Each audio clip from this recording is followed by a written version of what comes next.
Now it's only taking 70%, so it's going to leave some resources for the rest of the software right on the computer, but I don't know, it seems to be a bug. It shouldn't be taking any more than 35%, but it's kind of broken like that. Anyway,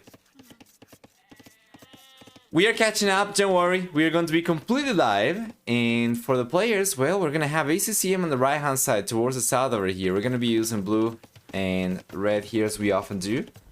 And ACCM is playing with Sicilians. Sicilians is a civilization that I was thinking of potentially being used on one of these somewhat hybrid maps. Not necessarily my go-to civilization from the drafts that I saw, but definitely a possibility. In Valas is playing with Japanese towards the northwest, and we are completely live. We are fully caught up. Fantastic. So, taking a look at ACCM. The Sicilians over here, he's going to begin with 100 extra stone. He won't have access to towers, but he will get access to dungeon. He will get villagers who can build TCs twice as fast. And then in addition to that, Sicilians also get land units, absorb 40% of bonus damage. Finally, farm upgrades for the civilization will double the farm yields as opposed to increasing it by the standard amount. And then for the team bonus, they also get a... The team bonus for Sicilians is something related to the transport ships. I don't remember exactly what it is. I think that they come in cheaper, right? Let me check. I don't think that's going to necessarily make too much of a difference over here. Yeah, they come in cheaper. 50% cheaper and 5 extra line of sight. Yeah, I don't think that's going to change too much. For Valas playing with Japanese, on the other hand, we're going to see the red player get 33% faster attacking infantry units starting in the field age. Hey, there we go. OBS is fixed now. 31%. Beautiful. Stay there, man. So yeah, besides the faster attacking infantry units starting in the field age, Valas will also get with the civilization plus 2 pierce armor and twice the HP on fishing ships that work 5, 10, 15 and 20% faster depending on the age. A 50% discount on drop-off buildings, and for the team bonus, we get for the Japanese also 50% extra line of sight on galley line ships. Now, Valas is going for the militias, and they see him just pass by the barracks over there. I'm not quite sure if he is actually aware of these militias or not. And Valas, you know what? He might actually have out-garrisoned the barracks over here before ACCM approached it, so ACCM doesn't see the flag anymore. Perhaps that's the way it went. But we see the man-at-arms coming up now, and ACCM actually knows. He's got a pretty clear idea. He saw the militia, I believe. But he's not really keeping track of the units the best. And he's not going for any quick walls over here. And it doesn't seem like he was actually aware. And here come the militia. Now man-at-arms. 4 men-at-arms now for the red player are going to be deadly, man. These attack 33% faster. You gotta be careful. Your villagers will take a lot of heat. You have the scout over here as well from Valas, so it's all pretty good for him. And neither of these players is going for water whatsoever, so it's just going to be full line aggression for both. Archer range is already up for ACCM. Valas, on the other hand, he should be going for archers himself at some point over here, and we do see the archer range come up, and he's gonna be the one collecting from the center the most fish, while over here it doesn't seem like ACCM will be in a position to go for the center. I mean, he's sending the villagers still, but 4 men-at-arms are nothing to sneeze at for sure. Now ACCM is bringing the archer. He doesn't have fletching though, so these are not the best, and Valas can definitely still pull the men-at-arms back, and now he's bringing his own archer, so that's going to make it a little bit harder for ACCM to defend himself effectively. Perhaps not the best unit control over there from Valas. He was trying to fish for this villager, couldn't do it in the end, and now he'll have to bail back, but he's got the second archer coming over, and I don't see the third archer coming up. Oh, okay, there we go. The archer's coming up for ACCM, but he lost one, so it's going to be 2 and 2. And this is really well played from Valas, taking the one archer down over there from ACCM, puts him on even ground. Guys, the predictions are on for 55 seconds. You can predict with your channel points who you think is going to win. I would imagine the colors are probably following the in-game player colors, given the fact that the prediction got restarted, I think. And now it's villager pick. ACCM loses the villager over there. And Valas is roaming around. Still with 3 Minotaurs over here, he's deadly. Especially now that Valas got fletching and ACCM still doesn't. He's going for a blacksmith over here with 3 villagers. He's trying to rush it. So Valas can outrange. He overpowers the archers from ACCM as well, and ACCM is only now going for it. But so far, it's been absolutely fantastic. If Valas knew about the villagers from ACCM at the center, he would be able to send some of the archers over there and put some pressure. Not quite. We have a dungeon. So ACCM is defending himself over there quite successfully. Skirmishers coming out from ACCM will certainly buy him some time against Valas' push. However, it's not really going to do too much in terms of putting pressure once he clears up the archers, right? If he starts going forward, the skirmishers won't do much of anything. They are certainly going to delay him quite a bit to move on to the next stage. Well, if you take a look at Valas' resources, he's looking very, very close to having enough to go up to the castle age compared to ACCM, that is. And he still has more archers coming over here. Now, I think this is a little bit too risky from Valas, but he does end up taking the archers down. Now it's only skirmishers for ACCM, and Valas will try and push these units away. And he will do so successfully. He takes one of the skirmishers down. Now ACCM's in a world of trouble. Valas, if he places cars right over here, should be able to get some villages down. Just gotta be careful. He lost the man at arms to the TC.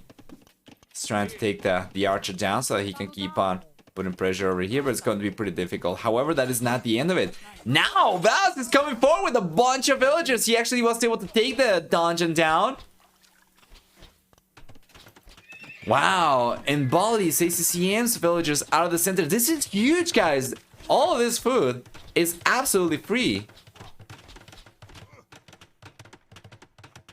And Valas is going to be the only player with access to it. Now going for a stable means that we're going to have a full army for Valas with cavalry, infantry, and archery.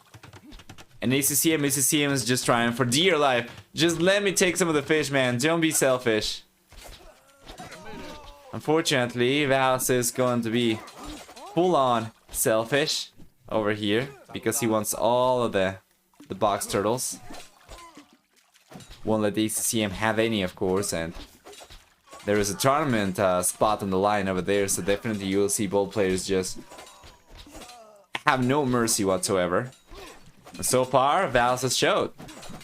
So far, Valas has showed what this looks like, right? 37 to 31 workers for Valas and ACCM respectively, and if Valas places cards right over here, should be able to keep ACCM away from the center as the scout's coming out. He's in the village and he's facing skirmishers only, so he could definitely have... Okay, there we go. Nice. Villagers going down. He could definitely have gone after these villagers right away. And he might have been able to get 1 or 2 villagers down, but ACCM did bring a spearman over here in the end, or does bring the spearman over there in the end, and Valas doesn't have a second scout coming up just yet. He's trying to save the resources to go up to the castle age, which means he's gonna be the one under pressure at the center for a little bit. Yeah, another villager goes down. So far, 5 to 3, KD favoring Valas still. ACCM getting significantly more idle TC time, still finds himself at a greater villager disadvantage than what EKD would have you believe. But of course, Valas going up to the castle age significantly earlier compared to ACCM will have a huge advantage very soon. And once again though, he's got a second group of archers coming around. Yeah, Valas does indeed just go around, hits the base, and ACCM is gonna try to do the same though. Let's get skirmishers, an archer over there.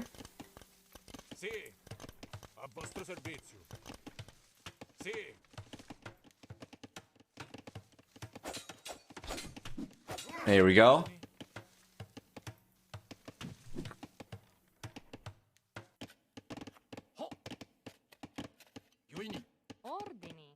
Beautiful. Yeah, this is not the best for Valas. He's not getting cleaned up. But he should be on his way to the Castle Age, and he is. Probably taking a little longer than I thought he was going to, but now ACCM is going for the counter attack. And the ACCM is not that far behind, actually.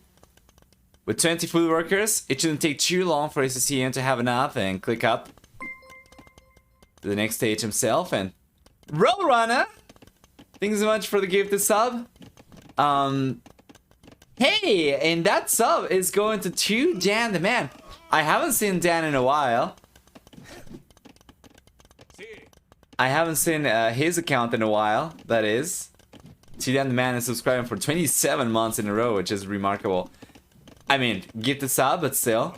And thanks so much for the support, Roadrunner. It's very much appreciated. And guys, we have a lot to go with today. 6 series is just the very beginning, and this is such a high level game already. The fact that ACCM was able to survive this long, when it clearly seemed that Sife was dead just a few minutes ago, is nothing short of remarkable. Plus, if he plays his cards right and he uses the skirmishers, goes forward and takes a few extra villagers down, he actually equalizes Valas for villager count. Up until this point, of course, the red player has had more workers for longer. So if we take a look at gathered economy time, you'll see that Valas actually surpasses ACCM by a full hour and a half, or close to an hour and a half higher gathered economy time. At 7 hours for Valas, that is a huge advantage over ACCM. Absolutely huge. Which goes to show how it is that Valas is still ahead, despite ACCM having gotten a better KD, right? And the eco KD being so close between both these guys. Regardless though, Valas gets there. Castle Age. We see knights on the way. He's got the archers still left alive. Dungeons on the way. Where is ACCM and Valas? Well, with the archers, plus the knights coming up, will make it pretty difficult for ACCM to keep on defending himself over here. Plus, he's going after the skirmishers first, so he's going to prevent ACCM from putting pressure. And if he can take the archers down, that's going to be the best, of course. And then these skirmishers are just going to be pretty easy to take afterwards. In any case, we have extra knights coming over, and ACCM gets to the Castle Age finally. He's got a good amount of resources, but he's getting pushed away from the berries. He's losing a lot of HP on so many villages, and Valas needs to go for chain bar and armor when he's fighting around the dungeon, around the TC over here, for sure.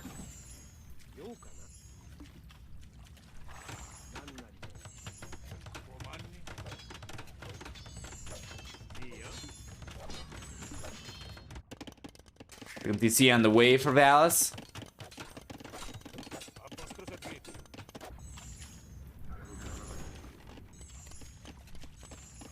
Yeah, and definitely the red player still over here in the driver's seat.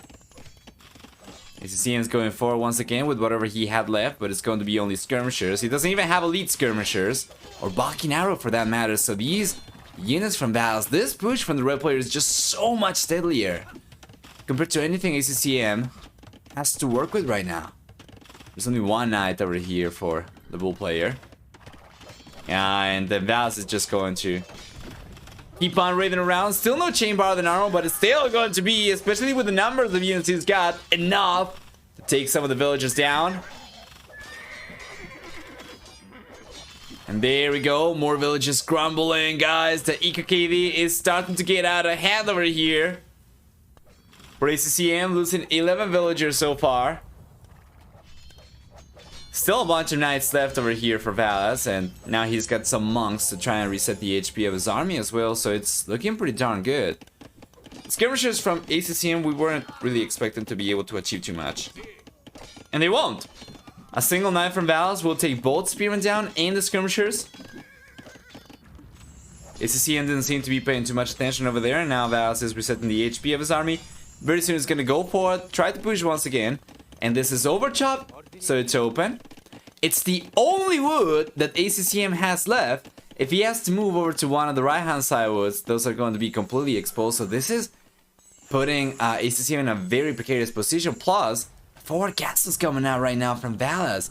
I probably would have preferred this castle to come up on the right-hand side so that he would be able to deny all the remaining wood from ACCM, to be fair, and then he can just put pressure on the left-hand side, right? The blue player was going to run out, and this castle is going to target the TC and is going to prevent the villagers from ACCM from getting to the center. Not that the blue player is going to try anymore, but I think I would definitely have preferred it on the right-hand side. Regardless, though, yeah, ACCM has done a good job of surviving for this long, but unfortunately, it's just been a slow but steady decline for him. He's just been sinking further and further. Slowly, yes. But consistently, unfortunately, for him. No, Val's the only player actually getting to water.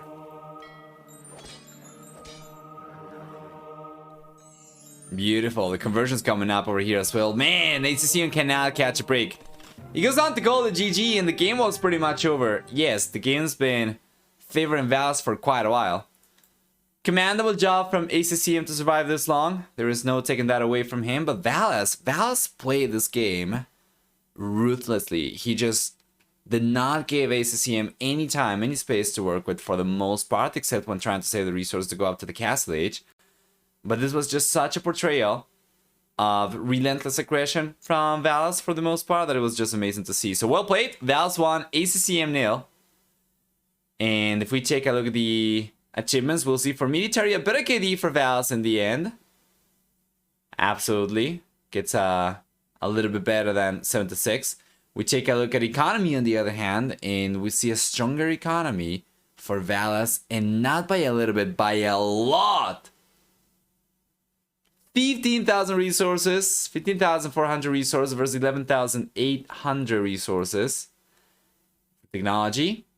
For technology, we'll see faster uptimes for Valas to the field and castle age ages, and for society, a higher villager max count, but also the highest villager count at the end of the game, having lost 6 villagers only, while ACCM ended up losing 13 villagers himself throughout the game. Well done.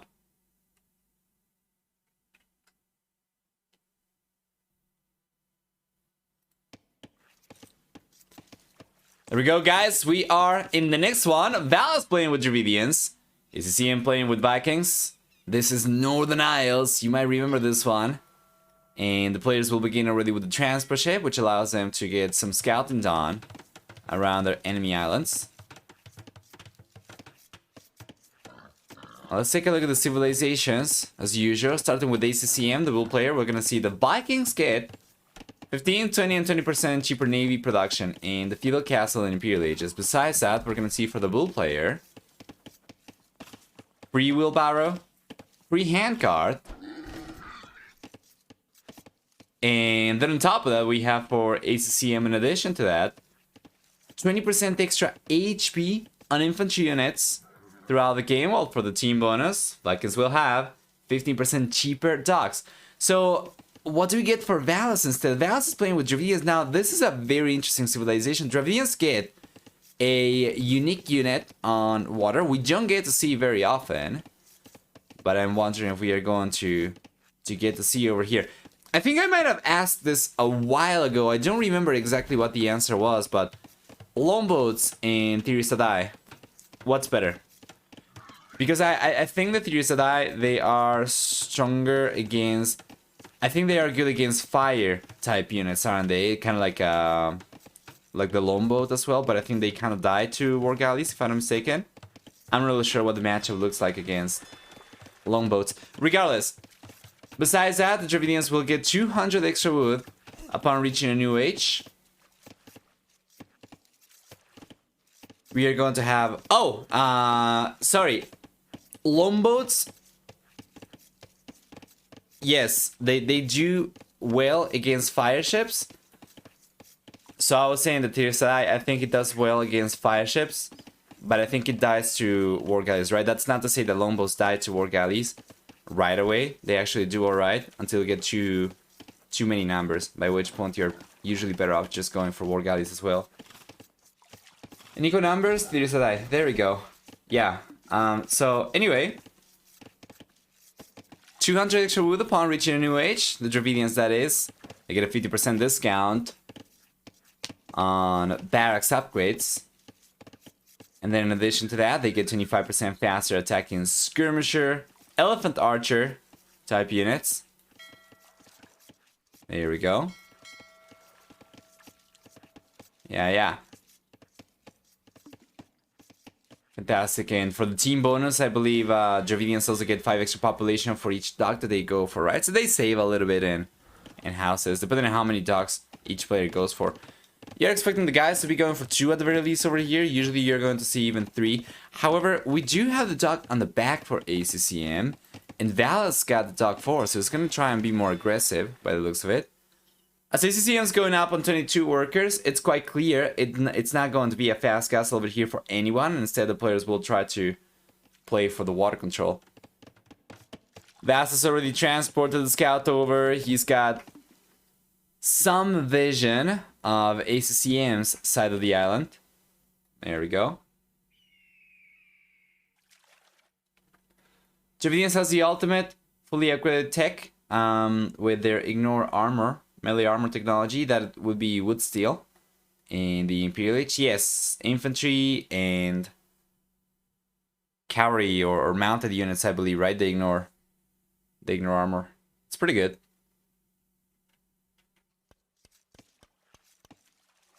Oh, you were talking about Here's Die, or clearly a design flaw? Yeah, it's not going to affect the Theorist Die, but it's going to be pretty good for very late game situations where you are forced into halberdier, for instance. They're just so good. Anyway, we need melee boats. We have some degree of melee boats with the fire ships. They deal a portion of pierce armor and a portion of melee damage. Pierce damage, sorry, and a portion of melee damage as well, but I don't think we have anything that is just full melee, right? Wait! Do we? We'll take a look at that in a moment. Hold on. The Minotaurs are coming over already. Getting to the wool line. It's not Japanese, but might still be enough. And yes, sir, that is one villager going down. Valas will be the one to struggle in game number 2 the most by the looks of it. And while ACCM cannot really block the villager over there in the end. There we go. Alright, I see, what's up? Yeah. If you're watching this on YouTube and you're wondering what the hell I'm talking about or who I'm talking to, the chat is not showing up on stream. Right now, it's not showing up in the game because of the requirements from the tournament, which require to have the sponsor logos up as well. And I had to put them in the spot where the chat would be otherwise, but yeah, I'm just talking to people who are watching live the games.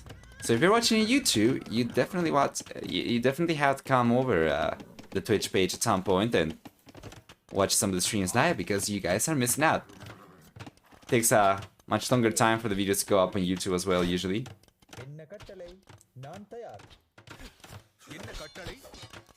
So far, Villager has been first blood, and that's about the only thing we'll see. As ACCM cannot get another villager down, and it's getting pushed away by the archers. Meanwhile, I was expecting to see a little bit more navy production. We don't have too many units, but ACCM is trying to mass the galleys before going forward by the looks of it. While Valas, on the other hand, Valas seems to be playing defensive. And he was kind of forced to, right? After the landing from ACCM over here, the villager going down in the wood line, ACCM kind of forces Valas into playing defensive on land, going for the archer range over here, right? And won't be able to go for too many navy units, which means that if ACCM manages to get a good amount of standard galleys out, he should be the one to go forward. He should be the one to put pressure, and he should be the one to get water control. The one to retain the strongest water presence anyway. But yeah, speaking about melee units, I was going to say, I think isn't the turtle ship dealing melee damage. Isn't it? I think it does.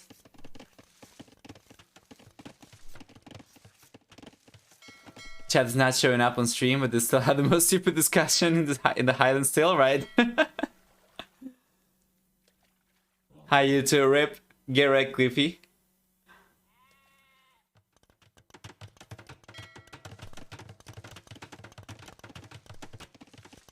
There we go. The archers are coming over now. Valas has transported those over to ACCM side. And ACCM still has the men-at-arms around Valas' island, but of course he can't really do anything because Valas has already gone for the walls. Meanwhile, the archers over here, of course, they will get a villager down pretty easily, and Valas might end up taking more than one villager down. He's got to be careful, of course. We have skirmishers coming out right now for ACCM as well. Another one on the way. No fletching. He's going for fletching now. So it took longer for him to get the villager down. And doesn't seem like he'll be able to get a second one, though. With fletching, that villager probably would have died. To be fair, Valas probably would have sacrificed the rest of the archers trying to get the villager down, but still. And then on the other side, the Minotaurs are coming over the berries! And again, ACCM keeps on putting pressure. And he might get away with taking a villager down over here. We'll see. Valas is trying to pull the villagers away from the wood. If ACCM was paying a little bit more attention over there, I'm pretty sure he would have been able to get a villager down, but it seems like he's going to be able to get one down anyway. Valas did not pull the villagers all the way back.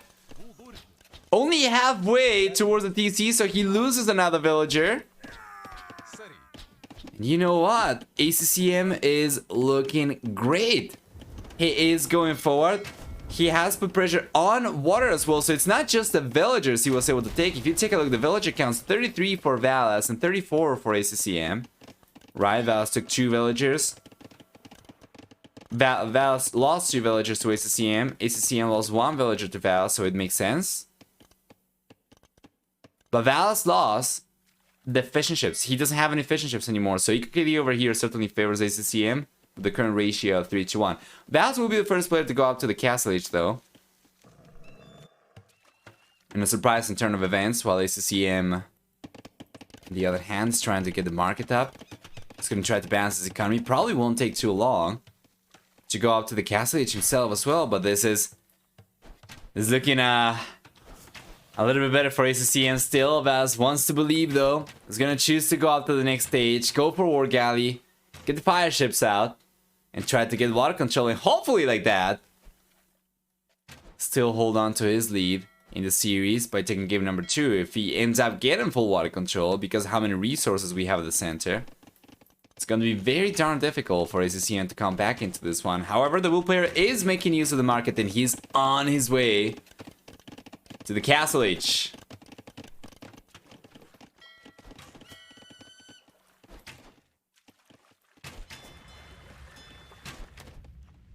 So ACCM's putting some pressure around, and he's got a good amount of standard galleys. Once we get the War Galley upgrade for Valas, though, ACCM won't really hold a candle against those units, so he needs to bail over here and wait until he gets to the Castle Age to go for War Galleys himself. Some of his army is also not in place. It's completely out of position over here, so there we go. Castle Age is here for Valas, and the ACCM must respect the possibility for War Galley, as we see the upgrade come up for Valas right away. Remember, he gets additional resources also upon reaching the next stage, and the ACCM will be the wiser to bring these units back and wait for the War Galley upgrade himself, especially given now that he is kind of split. He won't really be able to take the most effective trades for sure. Especially not against fire ships. So ACCM is trying to get the hell out of there. Valas is going to try to transport some archers over as well, and ACCM has both his armies kind of split up over here. He's got some archers though, going forward, interestingly enough. But I don't know, what is a transport ship actually? He doesn't have a transport ship anymore. ACCM, that is, so he cannot really move the units over, and this is probably going to go down. Not quite. Neither Valas nor ACCM seem to be paying attention. Now ACCM is, and now Valas is, and the Galley does go down, but ACCM gets to the Castle Age, goes for Balking Arrow. He's got demolition rafts coming up, and no War Galley at all. He's just gonna go for full on longboats as those units will naturally work pretty nicely against fire type units. I still definitely would have liked to see him go for the War Galley upgrade because he's got a good amount of standard galleys out, and it's not just going to be against the fire boats that he's going to be fighting against, but getting the War Galley upgrade is going to make these units longer range as well, so he will be able to put more pressure from land. For instance, with War Galleys, he denies this gold. With standard galleys, I think he might be able to push villagers from just this one tile, perhaps. We'll see. They're just coming over from Valas. We noticed he was transporting these. They're going to behave kind of like a tower, in a sense, in ACCM. ACCM is still ahead in population by quite a lot, but Valas is making ACCM's economy very inefficient. We're getting to good numbers of longboats already. Doesn't take too many to mass them up, especially with good amount of docks.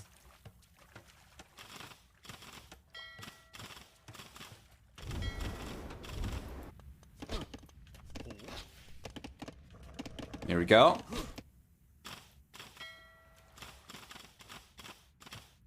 Yeah, just keep on roaming around. They were behind the wall line. The ACCM realize, send the zone archers over, and it doesn't seem like Valas will be able to do too much with these guys anymore.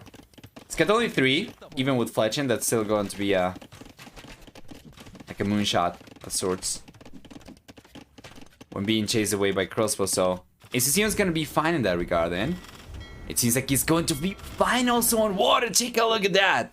The longboats are not struggling whatsoever. So long as ACCM pays attention over here, he should be able to take on the fire ships.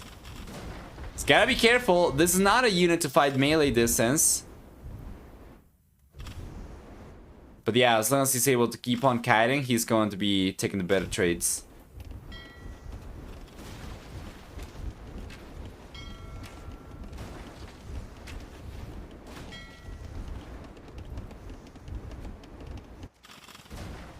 There we go.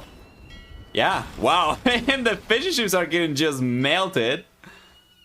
But the fire ships are still doing a really good job. And now ACCM managed to get another transport up. Oh boy. Does Valas have careening? Well, let's take a look at that. He's got it. Yeah, he's got careening. People are just going down over here from Valas already. And ACCM should be able to log this game at this point. With longboats doing extremely well against fire ships. With water control once again. And pretty good defenses. Although one villager goes down over here. But the ACCM should be able to hold on with the skirmishers, right? And pretty good offensive over here. With not only the crossbows coming over, but also, of course, eventually we'll see ACCM get full water control. And potentially it's going to start harassing Valas from the water. It certainly seems as if the blue players should be able to secure this game. Just gotta be careful.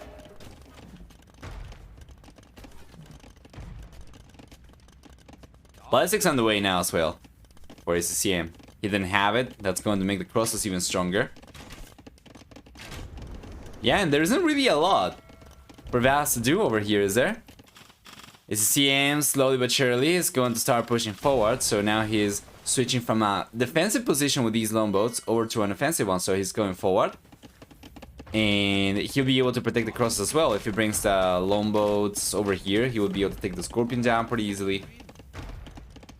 Has already been taking a lot of damage, but this shouldn't be the final push from ACCM. He's got extra archers coming out, and he should be able to transport those over as well. He's got them waiting over here for the transport ship. I think he lost the transport ship again, actually, to the fire ship over here, so he needs to go for yet another one. Each of these pushes from ACCM has been particularly pricey because of the need for transports, but in the end, he does end up doing some good damage, so it doesn't seem to matter too much, right? If he pays 125 resources to go for the transport ship and then manages to get a few villagers down, that's gonna be worth it for sure, even if he ends up losing the crosses as well.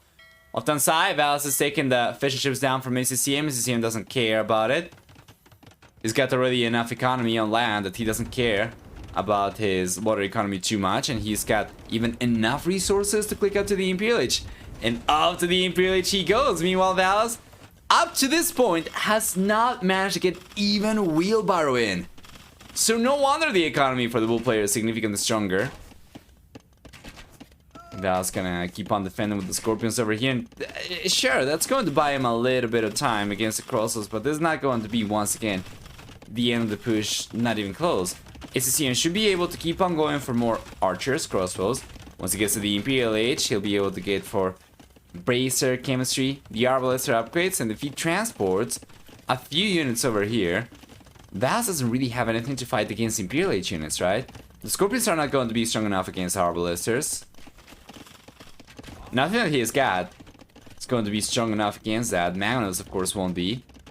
And then ACCM, if he had to fight against Siege anyway, he's got the longboats over here to provide support from water anyway. So what does Valas do, really? I think this is probably just going to be GG the moment ACCM gets to the Imperial Age.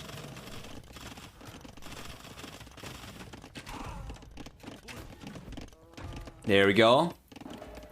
Let's just go down. Once again, won't be the end of it though. We have extra crossbows waiting to be transported over, and ACCM sending the villagers first. He doesn't have quite enough stone to go for a castle yet.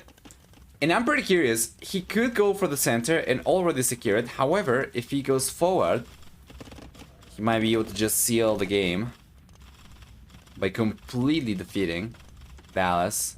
And it seems like that's what ACCM is shooting for over here. He's got enough gold over there to buy the stone that he needs and just get the castle up. And Valas is on his way to the Imperial Age, but ACCM is there just so much sooner. And we have archer ranges coming up for ACCM while he mines the stone he needs for the castle. And that's going to be so much easier for him to keep up with as opposed to having to go for transports all the time. Now, Valas has vision of this, but he can't do squat though. He can't do anything. He doesn't have anything to work with. One Scorpion is not going to deny that, of course. He's going for a defensive castle on the left-hand side, trying to get some docks up. Yeah, but it doesn't seem like it's going to matter what he goes for. Seems like ACCM should be in a much better position, right? If Valas starts going for like Theories of Die, for instance, and tries to get water control, ACCM just shifts gears into full land pressure. And, well, ACCM would have a lot of extra resources to invest into his land push compared to however much Valas is going to have to potentially try and get water back. Big difference in uptime as well, yes. Now the longboats are starting to put pressure from water, and this is what I was talking about. This is just so deadly. You take a look at the range of these guys. Once they get Bracer, yeah, you can wave goodbye to a bunch of your resources on land. And the castle's coming up. A siege workshop's on the way now for ACCM as well. There we are.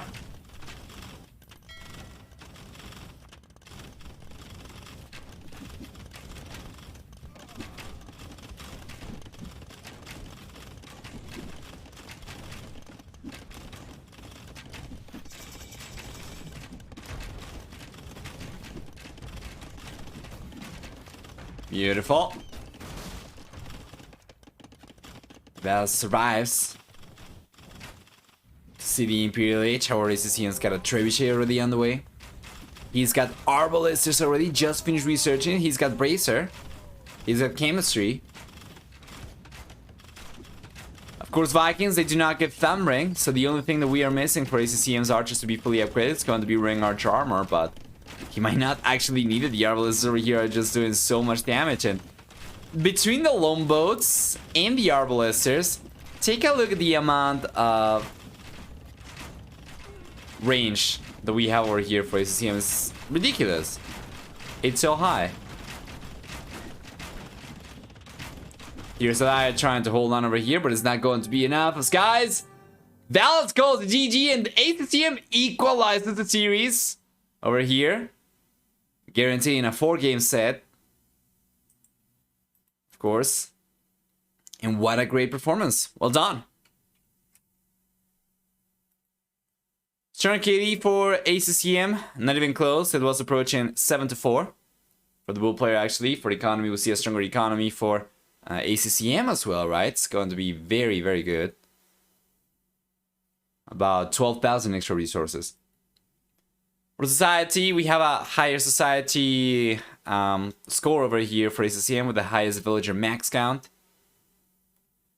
We have a much stronger defense for ACCM throughout the game, losing only 3 villagers compared to Valas, who ended up losing 26.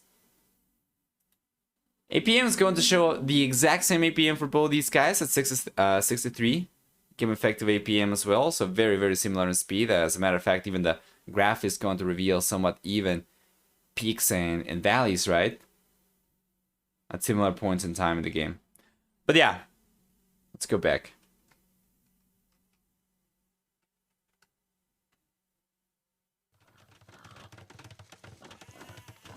And there we are. Welcome everyone then to game number 3. Thank you for the feedback, Tito. 10 seconds is definitely a lot. So I think I'm probably just going to completely remove the delay. 2 seconds for you. 10 seconds, 2 seconds after. Okay, okay. 5 seconds for you. Thank you, thank you. It seems to be very inconsistent, right? Probably depending on how much delay to the stream you have in the first place. 10 seconds is a lot. I would imagine it's probably, for most people, going to be between 2 and 5 seconds, probably. But thank you for the feedback. I'm gonna try to adjust it for next stream, but for the time being, it's just going to remain like that. Anyway. What do we get for game number 3? ACCM is playing with Turks. We have seen the civilization on Arena in the past that can be very strong. Hey, there we go! Somebody's using the ad squad emote. That one is free for everyone. So you can use it without being a sub, and that is precisely to show support. Because as you can see from the bot chat, ads do represent about 1/3 of my income from Twitch. So the ad squad is very, very important as well. Anybody who is unable to sub or chooses not to, right, still can support my content by watching the ad. So ad squad represent. Beautiful. Anyway, taking a look at these civilizations, starting with ACCM, this is going to provide to the blue player 25% extra HP on gunpowder units. We have on top of that for Turks 20% faster working gold miners, free cavalry and hussar upgrades, as well as 1 extra pierce armor on Scotland units. They get chemistry for free and a 50% discount on gunpowder upgrades, while for the team bonus, gunpowder units will get trained 25% faster, while Valas playing with Gujaras will get 2 berry bushes upon starting the game. He's gonna have the ability to garrison the herdables inside the mills, and we have 40% extra bonus damage from mounted units.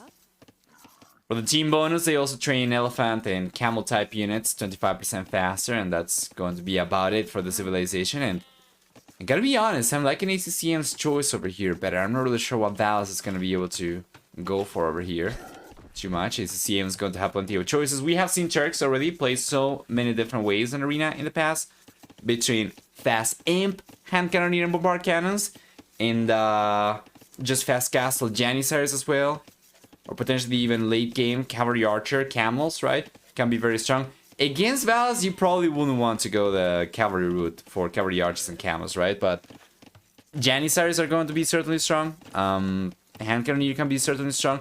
The Shrivansha Rider, though, is a very peculiar unit that has the agility stat that will allow it to dodge shots. So the Shrivansha Riders over here are going to be certainly a big issue for janissaries or hand cannoneer or any sort of range unit.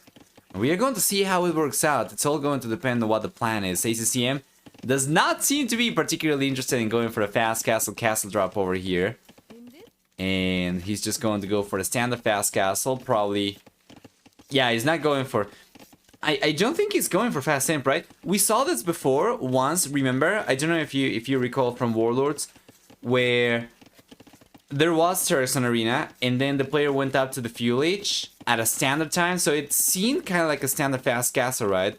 And it was actually a standard fast castle, but they just stuck to 1 TC. And they were able to go up to the Imperial H faster without revealing the fast imp strat. So maybe we could see that.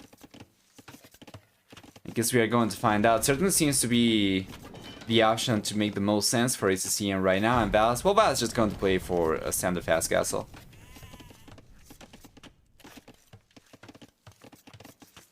Other units versus units that can dodge any shot that actually hits, yeah. For sure. I bought a house, can't buy Nova anymore. Yeah, no problem, last vendor. Dude, buying a house is huge. Owning property is real estate, right? Is fantastic, so there is no shame in going over to the ad squad now instead. By the way, the ad squad is just a fantastic way to show support. It does not mean necessarily that anyone is poor or anything like that. You can also choose, right, not to sub if you have like a limited budget for Twitch and you prefer to sub to somebody else. Ad squad's going to allow you to support other streamers still. So there is absolutely no shame. Let's take a look at the map generation as we wait for the players to make the transition into the Castle H, and both players should be on their way very soon. We are just waiting for the blacksmith to come up and ACCM goes up. There we go. But taking a look at the map generation for the bull player, we'll see that he's got the main goal on the left-hand side. It's too far away, and this is not the correct color, sorry. There we go. On the left-hand side, right? Secondary goal is going to be on the right-hand side. Now, this goal on the left-hand side is too far away to get spotted from outside the walls. Meanwhile, this one on the right-hand side is not. So, if Valas, for some ungodly reason, he was the one to try and put pressure over here, right? And he scouts around here, he would most definitely get vision of this. And then because of the location of the secondary gold over here outside, for ACCM, we could very well see the red player if he is to go for some sort of forward pressure, which I am not really sure if we are going to see. Maybe we will because of the chakram throwers, but if he were to go for a castle over here, for instance, he would be able to deny this goal, he would be able to deny this goal, plus a stone. This is a neutral one, but still, he will be able to secure it, which is great. And then basically, ACCM will be left on the main goal over here only. And the main stone in the back, right? And that'll be about it. Scouts are coming out now for ACCM already, and he's gonna get to the Castle H very soon. He's trying to hold on to map control. Very soon we'll see a monastery come up.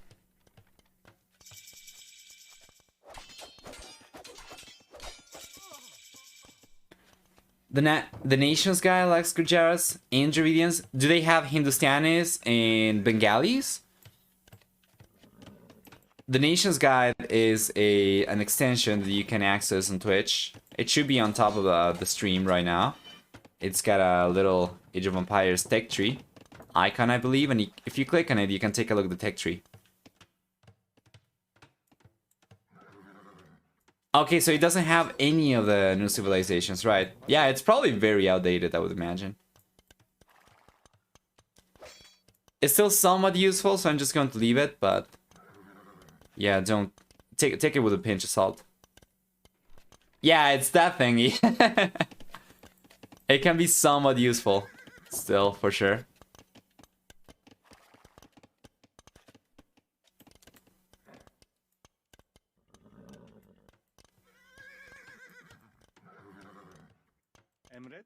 Beautiful. ACCM's got like cavalry over here, of course, for free already.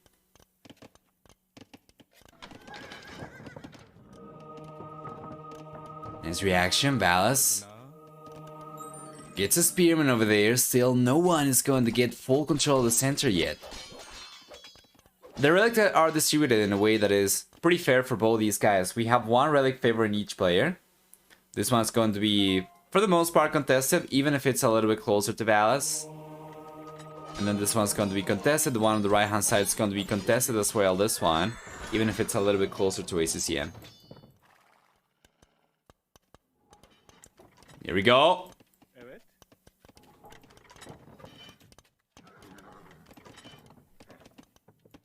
We have one relic coming in already for Valas, the closest one. And ACCM is going a little bit greedier though.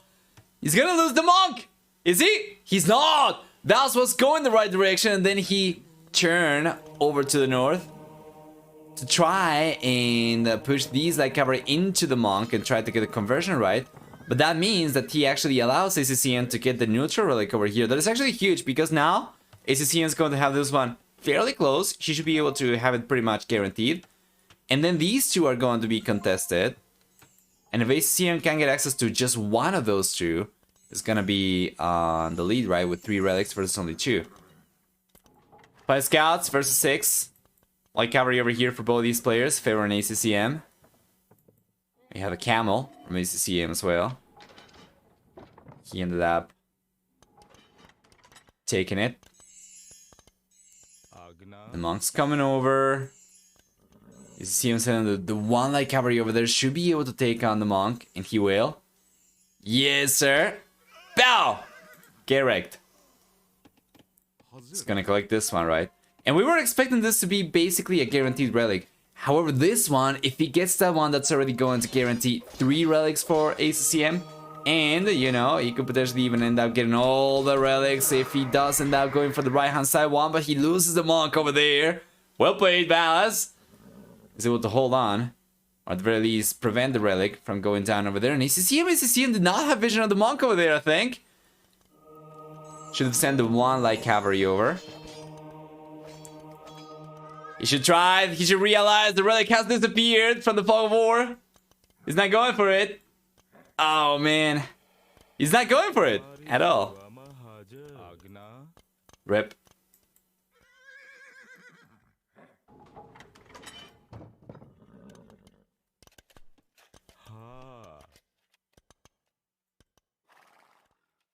Old man too sneaky. Yes.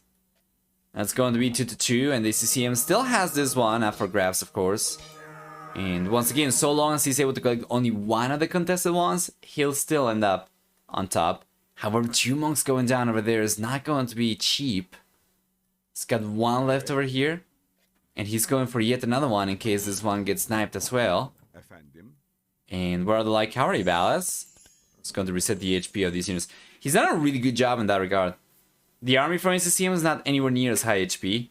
And here comes Valas once again. And these light cavalry, they just move so freaking quickly. The spearmen are there, yes. But won't be able to do too much. And he's just trying to get the relic as close as possible to the walls. Yeah, and that conversion is... No way! Is he getting the conversion? No way! The monk survived there! Why did Valas not take it down? He had the chance of doing it. And now the light cavalry is taking the monk down! That was the longest conversion time that I have seen! My lord, that was just an unconvertible unit over there now. ACCM is going after the relic, and in the end he's going to end up taking it, but he lost a fair bit resources trying to collect that one in the end. Damn. That was disgusting.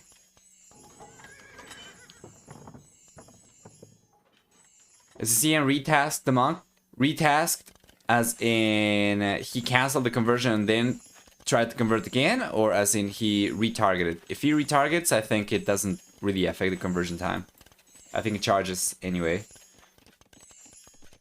Yeah, man. It's he retasked in between. Right. Yeah, that's gotta be it. That's very, very unfortunate because he should have gotten the conversion actually if he just talked to it. Makes sense.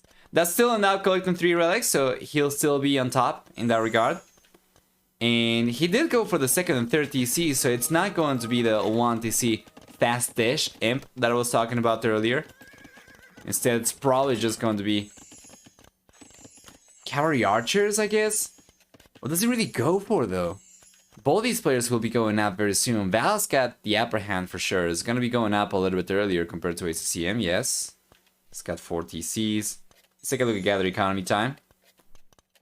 It's barely higher for Valas. It's not too much. What is that? 8 minutes only of extra gather economy time. Just the KD has been better for him, and because ACCM's got more military units compared to Valas, you know that he has invested significantly more into the units he's got. Into all the units he's gone for in the game, rather. But yeah. Should be on his way to the Imperial Age very soon as well. It seems like it's probably going to be a difference of 15 seconds or so. He's going for the building. It's gonna be fine. The Ecotex. Yeah, everything for both. Nice knives over here, though. We get some conversions in the end over there. I think favoring Valas. And ACCM ends up losing all the monks. Valas ends up losing all the monks himself as well. And Imperial is on the way for the red player. Imperial is on the way for ACCM. We have a difference over here of about 49 seconds, I think.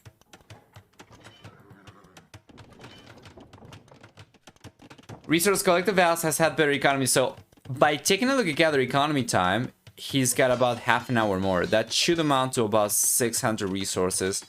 And with eco upgrades, if he had better eco upgrades earlier, that could potentially extend over to 1,000 extra resources, potentially. Yeah, about that. 1,200 right now. Very good.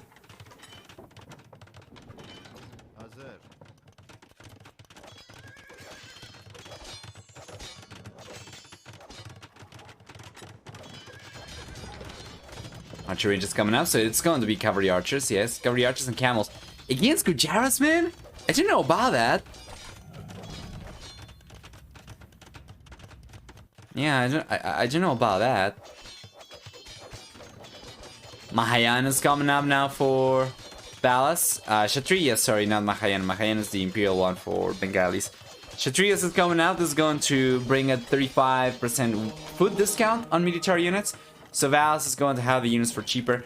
Remember that they get 40% extra bonus damage from mounted units. So these camels are absolutely deadly. Besides that, we see for Gujaras, of course, access to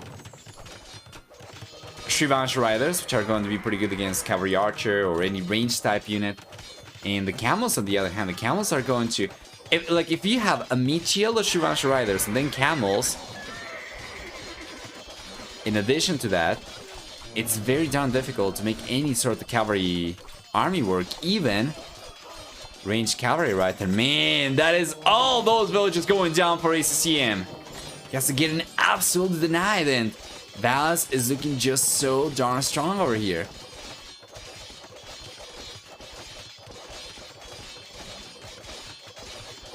I'd rather not be an ACCM's monk. He really hates monks. Yeah, Valas got a very, very nice trade over there. Now we're gonna see Hand Cannoneer coming up. So Hand Cannoneer! Well, they are not going to be affected by the extra bonus damage of the camels, I guess. I was expecting Cavalry Archers over here. I guess it makes sense in that sense. However, can still go down to the Shrivansh Rider, right? And do we have any Shrivanshas coming out from Valas? Not yet. It's going for Heavy Camel. Chain Bard and Armor. I believe they still get completely wrecked by Shrivansh Riders, and now we see Valas. He's going for Elite, yes, and he starts going for some... I don't like ACCM's position over here whatsoever. I feel like he played straight into Valas's strength, so to say. Camels are coming in as well.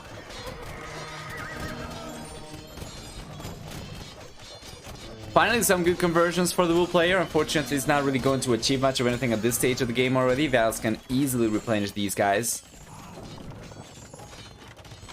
And ACCM was trying to go for another castle as well. Valas is gonna get a counter castle up over here. And we have the Shrivansh Riders, guys. Take a look at these units. Take a look at that. Absolutely ignoring the Hand Cannoneer. And the ACCM gets absolutely denied. It's not even close. Shrivanshas, though, they do run out in agility. Now that the ACCM is bringing some camels, that's certainly going to help. Valas... I feel like Valas certainly needs a two-punch kind of push over here. He needs the camels in addition to the Shrivansh Riders. If he just goes for one thing, or the other. ACCM can counter, right? With the hand cannoneer, he's going to take the camels down. With the camels, he's going to take the Shrivansha riders down. And by the way, ACCM loses the resource over here from the castle. I'm pretty sure. I think so. So yeah, Valas would be better off going for both things at the same time, but ACCM seems to struggle anyway over here, even against Shrivanshas alone. His own camels, the ones that he's training, are not properly upgraded, so we don't have even chain barley armor for the blue player. And we don't have heavy camel rider, but if he had the upgrades, I think Valas will need some camels himself as well to add into the mix.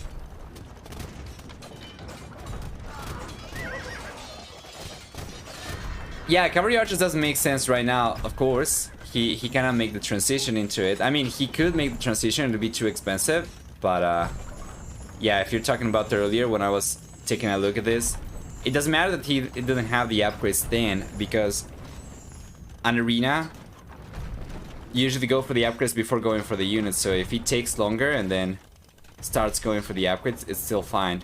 He probably would have wanted to go for bloodlines while he was going up to the Imperial H already though, so as to reduce the research time, he needed to get fully upgraded units, right? So he would only need to go for Sipahi, heavy cavalry archer.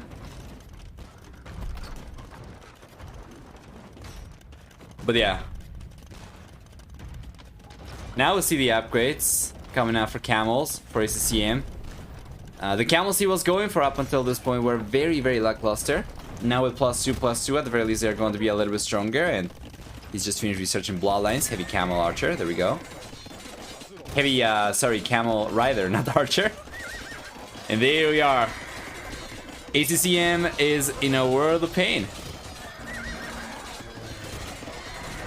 Yeah, it's not working out. Valas is producing Shrivansha riders. He's got close to 60 units. He's producing from 9 stables. And he's completely swarming ACCM space. There is nothing the blue player can do over here to put a stop to this push in time. And this is going to be game over right there. ACCM taps out, guys. As game number 3 goes in favor of Valas. This was not the longest arena game that I have seen. Valas gets the lead over here, 2-1 against ACCM. That was actually really well played from Valas. I think he read perfectly on ACCM's draft to know exactly what civilization to expect for this map, and he just countered it. And ACCM was going to be always in a rough spot, and we talked about this during the game. If ACCM was going to go even for a castle drop into Janissaries, it was going to be pretty difficult against the Shrivansha riders. And ditto for cavalry archers as well. And honestly, nothing worked. And of course, the hand cannoneer, we saw it crumble as well. So it didn't seem like ACCM really had any options, right? Valas just played this one perfectly. Just from the get-go, you know, from picking the right civilization, Valas put himself in a pretty good spot. Better KD for the red players, surprising absolutely no one, approaching 2-to-1 KD ratio, while for economy we see stronger economy for Valas. In the end, it's going to be about 1,400 extra resources. It seemed as if it was better than that in the end, but that's because he was getting better trades. For society, we see a higher villager max count for Valas as well, with the player being the player losing the fewest villagers, only 2 losses compared to ACCM, who ended up losing about 59 villagers this game, I believe. Actually, what am I talking about? 79 villagers this game. Wait, what am I talking about? Sorry, yeah, 59 is correct. 59 is correct. Quick maths, not always work as nicely. Let's go back. Well, I think it's correct, right?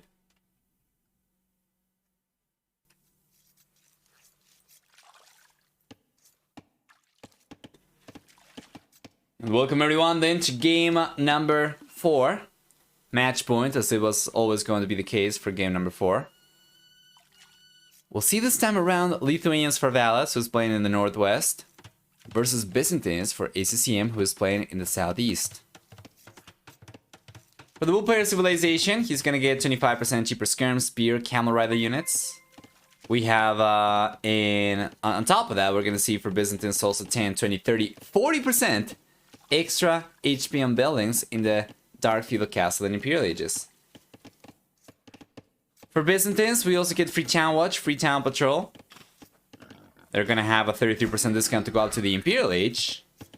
And in addition to that, See, for the team bonus, the Byzantines get monks who can heal units 100% faster. One thing that I did not mention that is going to be very important over here, though, is 25% faster attacking fire line units, which means fire galleys, fire ships, and fast fire ships will be so much stronger compared to other civilization fires, right? And now ACCM knows Valas is already going for the dock over here, of course. And what do we get for Valas civilization? The red player is going to get, will Lithuanians 150 extra food upon starting the game. Oh, ACCM is going after the villager. He's got the heal advantage over there on the villager. The villager, it doesn't have loom.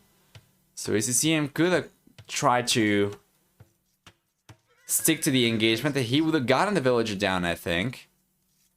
But he would have gotten too low HP, probably. Regardless, though, besides the extra food for Valas, which allows him to make a play for water a little bit smoother, we're going to see that Lithuanians also get 10% faster moving skirm spear line units. We're going to get also 1 extra attack on Knights and Lycha units, spiritually garrison, up to 4 extra attack. And then for the team bonus, Lithuanians get 20% faster work in monastery. So yeah. So both players going for the dock over here, and you're expecting Valas to have a little bit of an easier time because of the extra resources, but he seems to be pretty much in the same position as ACCM. Both players with the same amount of villagers, both players going for the second fishing ship already, although Valas queued the fishing ship a little bit earlier, is not by a huge margin. In any case.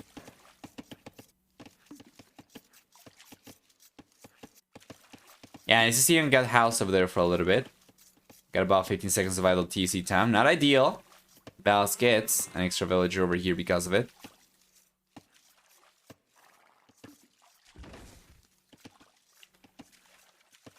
And be almost streaming with everyone, given how he's infected everyone. Guys, the predictions for game number 4 are on for the next 3 minutes and 15 seconds or so. You're going to be able to predict who you think is going to win game number 1, alright? So you have option 1. Game number 4, sorry. So you have option 1. I think it's probably ACCM. Let me check.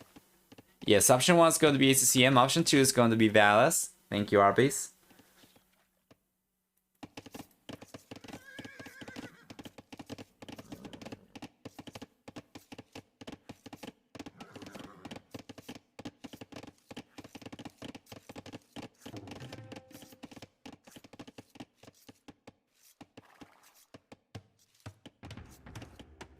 Here we go.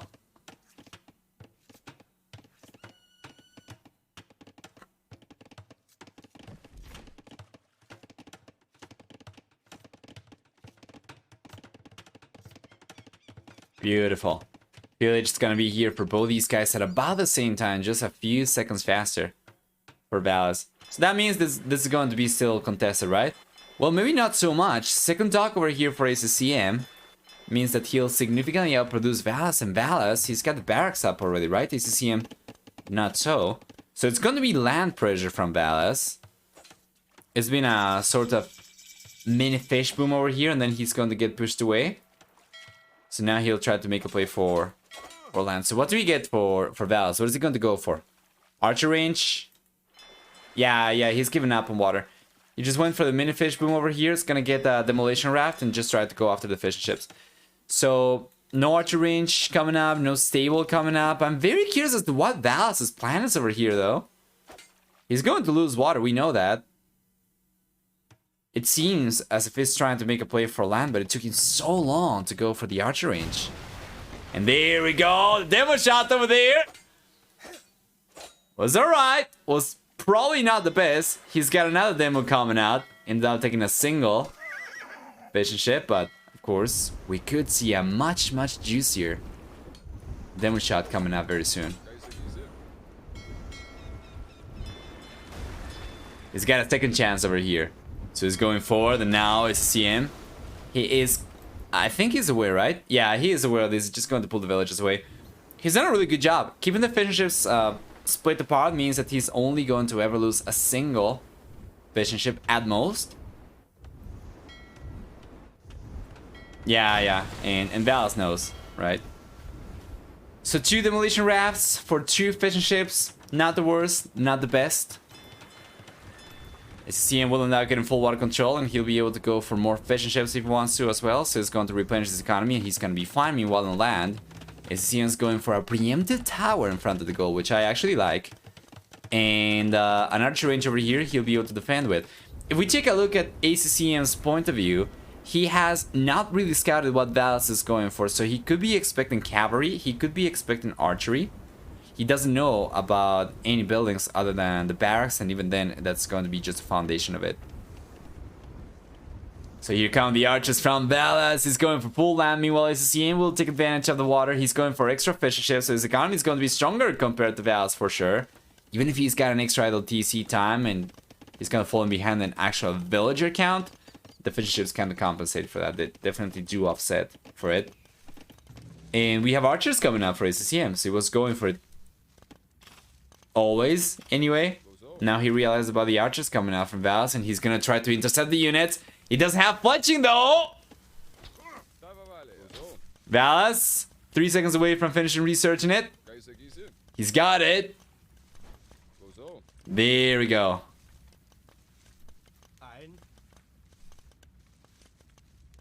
Are they only using melee units on water? Yeah. The fire ships over here, the fire galleys rather, they do have some melee attack. If I'm not mistaken. Wait, they don't. Interesting. Is it for fire ships then? Not for fire galleys? I seem to remember somebody saying, wasn't it Spirit of the Law who said that they had melee attack and pierce attack as well? Something like that? Fire galley, so it's for fire ship, right? Interesting. Yeah, okay, there we go. That makes sense.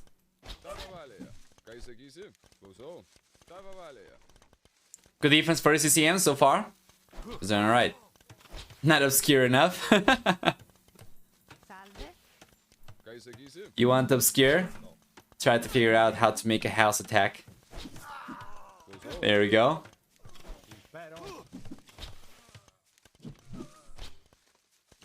Zero melee damage is different from no melee damage. Oh, that's true, right? If you have something with like negative melee armor, it's still going to take damage from zero melee attack, right?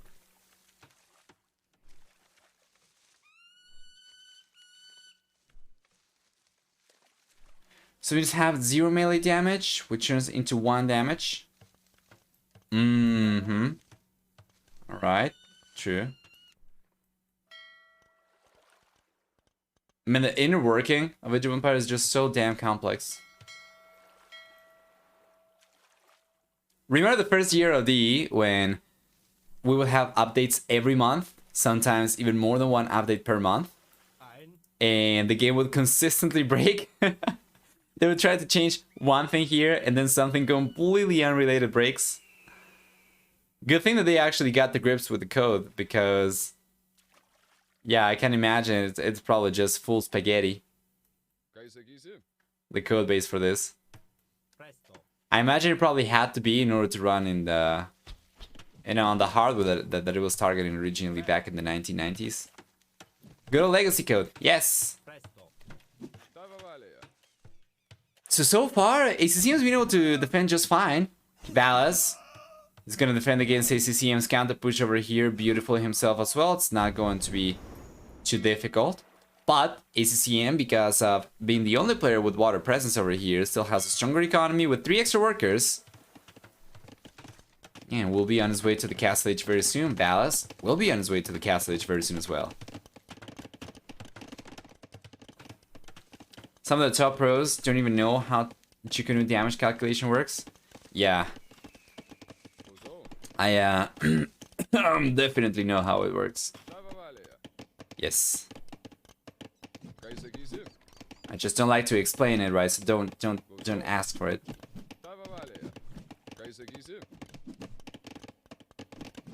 Because I just want to keep some mystery for the game for all of you.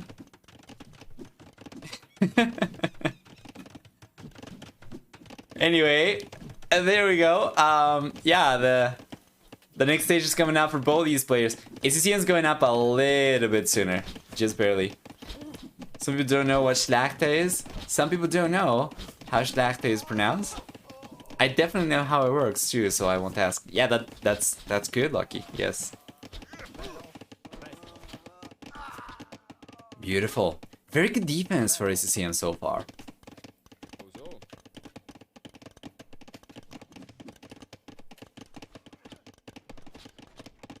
What to expect once we get to the castle age? Valas is completely given up on water, and even if he tried to go for it once again, ACCM has already done a good job of patrolling the shoreline over here with the fire galley, so he would know if Valas ever tried to come back over here, he would spot the dock right away. So it's just going to be full land production for both these players. ACCM cannot really do anything from water in terms of damage. It doesn't really cover too much of the map, so going for something like, you know, War Galley is not really going to do anything for him, so it's just going to be full land for him as well. And Valas, if we take a look at the production buildings, he's got one stable and 2 archer ranges, so it's just going to commit to the archer play by the looks of it. He's got skirmishers queued up already, actually garrison inside the archer ranges. He's going for elite skirmishers, Buck and arrow, and he's got a monastery on the way as well to potentially counter cavalry units. Meanwhile, ACCM, and to start collecting the relics, right? Or potentially maybe get the conversions against the fire galleys over here. But anyway, taking a look at ACCM, he's got the second DC coming up and a monastery as well. So this is really good. If Valas tried to make a play for water conversion, for navy conversion over here, ACCM should be able to convert the units right back. So that's pretty good.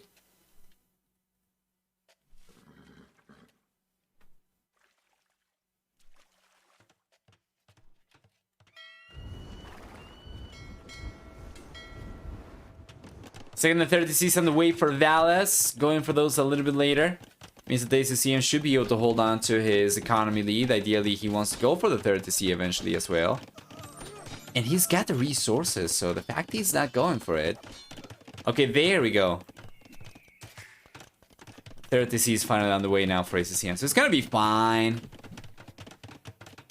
It's gonna be a-okay. Seems like both players will just play for full economy for the most part, and Valas will just utilize the defensive units he had gone for earlier to go forward and try to get some damage done. And elite skirmishers, unlike feudal units, are actually pretty decent at doing damage. 10 elite skirmishers over here are going to take your village down pretty quickly as well, so you gotta respect it. ACCM instead, well, he's got some camels over here. He was probably expecting cavalry coming over from Valas, so both these players playing defensive and then kind of using the defensive units to go forward and get some vision. But it seems like it's going to be pretty stable. No one is going to get much of anything done with camels or skirmishers over here anyway. And it's just going to be a play for full economy over here in the castle age for both these players. So it's kind of like having an arena or Black Forest without the choke points, without the walls. Yeah.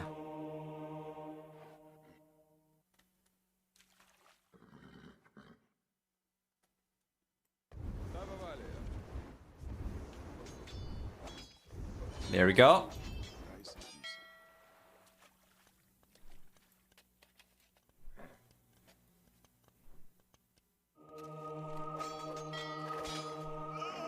Nice reaction over there from Valas.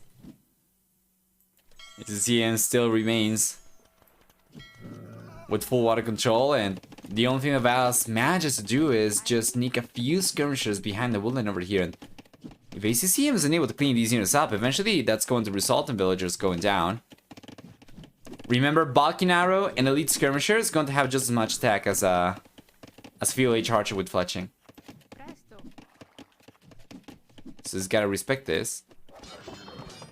Trying to clean these units up first, and ideally he wants to send... Why is ACCM not reacting to this at all? Okay, there we go. His reaction is going to be just to pull the villagers away. That is not ideal. It's not too difficult. There's only 3 skirmishers over here. If he sent just one of the camels back, he will be able to take those units down, so... Fairly surprised about that. Gotta love, though, the Demolition Raft over here. ACCM's just waiting here, patiently, for an opportunity.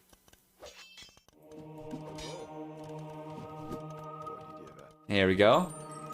Never thought about elite skirmishers like that. Yeah, it's kind of similar. They do not attack quite as fast though.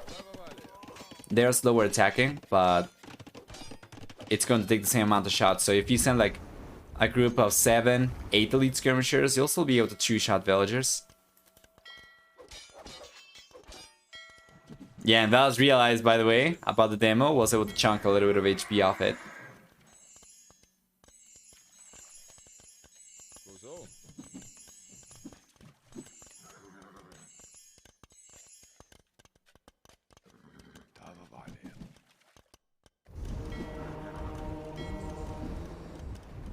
There we go, nice conversions coming up, and the fire galley is getting converted. We see the demo though come over, and wow, he got the conversion though just in time. Get denied. Well done, well done. And the demo goes down immediately though, so it doesn't get away with much of anything in that regard. But ACCM, and hopes to defend his water position, is gonna go for a castle right next to the lake. Valas? Valas has been producing units very slowly, but has managed to mass enough over here to already go forward and start putting some pressure. Especially the monks are going to be deadlier. And the skirmishers, potentially, so... Here comes Valas, is gonna try to convert the fire galleys. As well, ACCM doesn't really pay too much attention over there, or doesn't really react to it too much, and it's going to end up losing one of the fire galleys. It still has 2 though, so it's not too bad. More conversions coming up.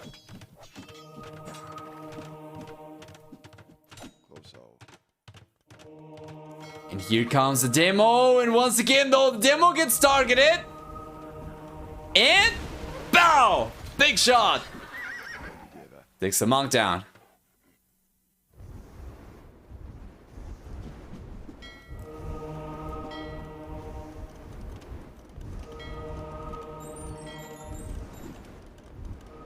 There we go. Beautiful.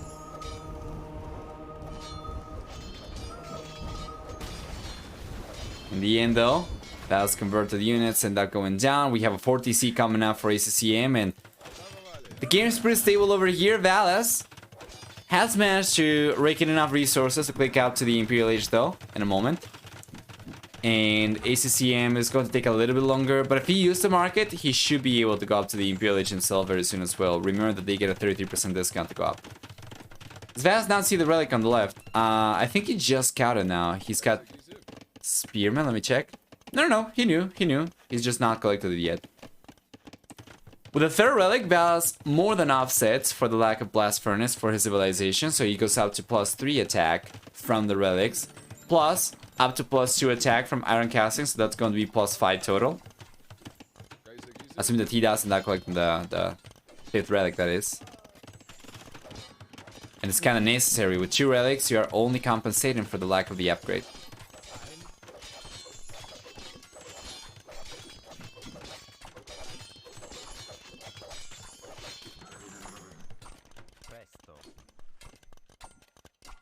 ACCM. It's going up to the Imperial Age not much later, right? Only about 20 seconds later compared to Valas. That is not too bad. He already had the castle. He's going for the second castle right now, which is beautiful. It's going to significantly outproduce the red player for trebuchets. And what to expect over here? Once ACCM gets to the Imperial Age, we will see siege, yes. And because of the second castle, the possibility for cataphracts becomes more real, right? However, Valas is going for Lychai over here already with +2. Since they're actually going to be very strong. The only way in which ACCM will be able to contest this by going for cataphracts would be by going for logistic as well, which is not particularly cheap, and he doesn't really have the resource to go for it. So I'm kind of wondering, is ACCM going to stick to light cavalry over here? Hazard, is it going to go for camels? He's going for camels. He's got chain bar and armor on the way. So it's going to be a full camel play. However, because Byzantines do not get bloodlines, these camels are not going to be quite as chunky. They are not going to be quite as strong in the Lychai. The Lychai will not care about non-bloodline camels over here though. Especially after getting the third relic. Yes. That's gonna put Valas in a much better spot as well. So he's got it. And he's got chain bar armor on the way. Valas probably would have wanted to get this a little bit sooner, but he's got it now, so he can go for plate bar armor. He's got the Halberdier, actually the Pikeman upgrade coming up. Barracks on the way. So it's going to be Halberdier. Only, he's not really going for Light J, is he? He's got a second castle on the way, so that's going to make it a little bit more likely that he will be able to mass a good amount of units. Meanwhile, ACCM. ACCM's got Elite Camel Rider coming up. No Cataphracts to be seen. And while Val's got a very strong unique unit to make use of, he's got only 2 castles to produce him from.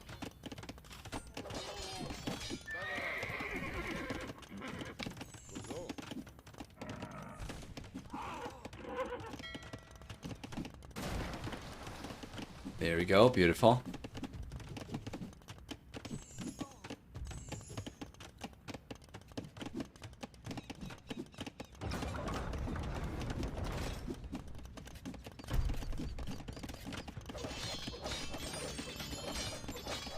Dallas keeps on taking towards the Halberdier, of course. Now we see Squires coming up. Only scale mill armor at this point, though. And the ACCM, well, the blue player is going for Bakinaro, Elite Skirmishers, so he's got something to fight against Valas' own trash.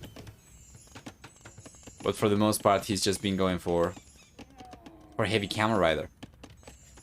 The Trebuchets should be able to take the castle down. Let's take a look. Does he know about the castle? He knows about the castle. He knows about both these castles. There we go. What does blue not go for Cataphracts? It does well versus full trash, right? Against full trash, the Cataphracts can be very strong, yes. But I think he was probably expecting Valas to make a play for Light Chai. The only way in which Cataphracts are going to even hold the candle against Light Chai is by going for Logistic as well, for Elite Cataphract. Those are very expensive upgrades that ACCM might be able to afford eventually, but not something that he'll be able to go for from the very get-go.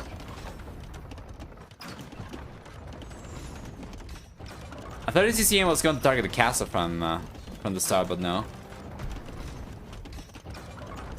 Yeah, and Light Chai and Halberdier is going to be extremely hard for ACCM to defend against. Oh! Valas is going for Tower Shields now. It's going to be +2 Pierce armor on these guys, Skirmishers and Halberdier, which helps against the Skirmishers for shield, for sure.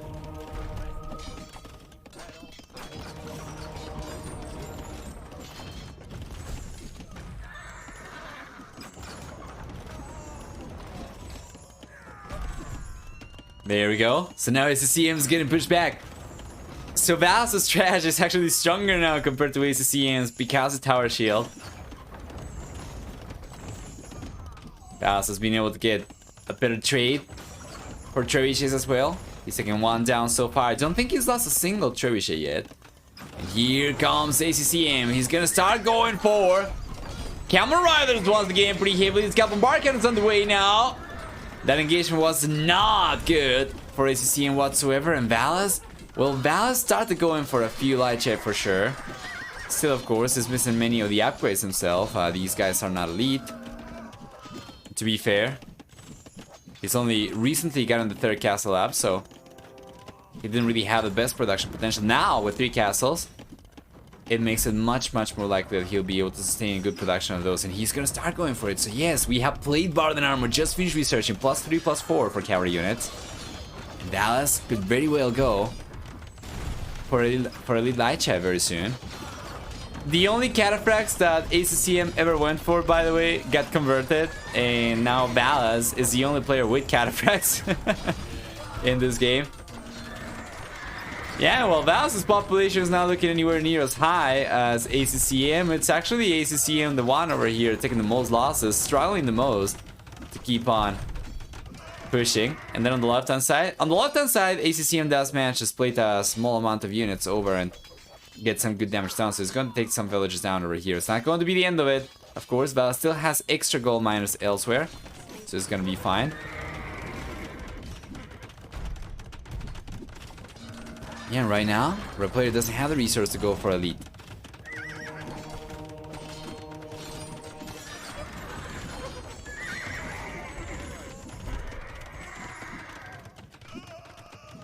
Beautiful ACCM. He's got Cannon Galleon now. And Cassin is on the way, and Thumbring. Yeah, and the Cannon Galleon, I guess it's going to help. But yeah, it's not going to be enough. Nice trap over there, taking the Cannon Galleon down. ACCM's getting more traps out. Where's the Bombard Cannon, by the way? It's coming up. So he's got the Trebuchet up still. He's got the Bombard Cannon over there. If he plays his cards right, he should be able to get the Trebuchets from Valas down, but it's going to take a while. It's not too straightforward. He needs 3 shots to take a single Trebuchet down, so it's going to require some good unit control over here for him to keep the Bombard Cannon alive in the first place, and then potentially take Trebuchets down. This is the first time that I have seen Valas play. Is that so, Kangaroo? Valas has been playing for a very long time. He's not really done too well in tournaments in the past couple of years, but let's say in the last year or so, and especially in the, you know, in the past few months, he's just been turning heads for sure. You know, he's been performing so much better compared to before, that if you haven't seen him before too much, you're going to see a lot more of him in the future for sure. I can tell you that much.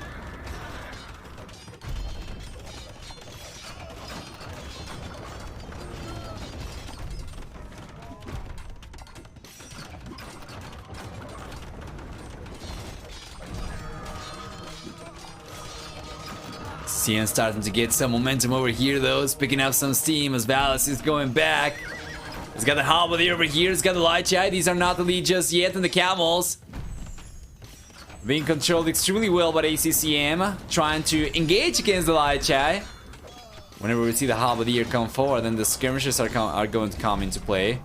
And now it's going back, trying to take the engagement underneath the castles. And there we go. Valas is taking this one. And let's see who's going to come out on top. We have the castle over there to help the blue player. He's got the lead camel, or actually heavy camel rather, and these are not the lead Lychai. So that was not particularly close. And Valas gets completely clapped out of this area. But things might change as now Valas is going for a lead Lychai. And the ACCM. ACCM's got still a good amount of camels over here. It's gonna keep on going for more. It's got Halberdier on the way too.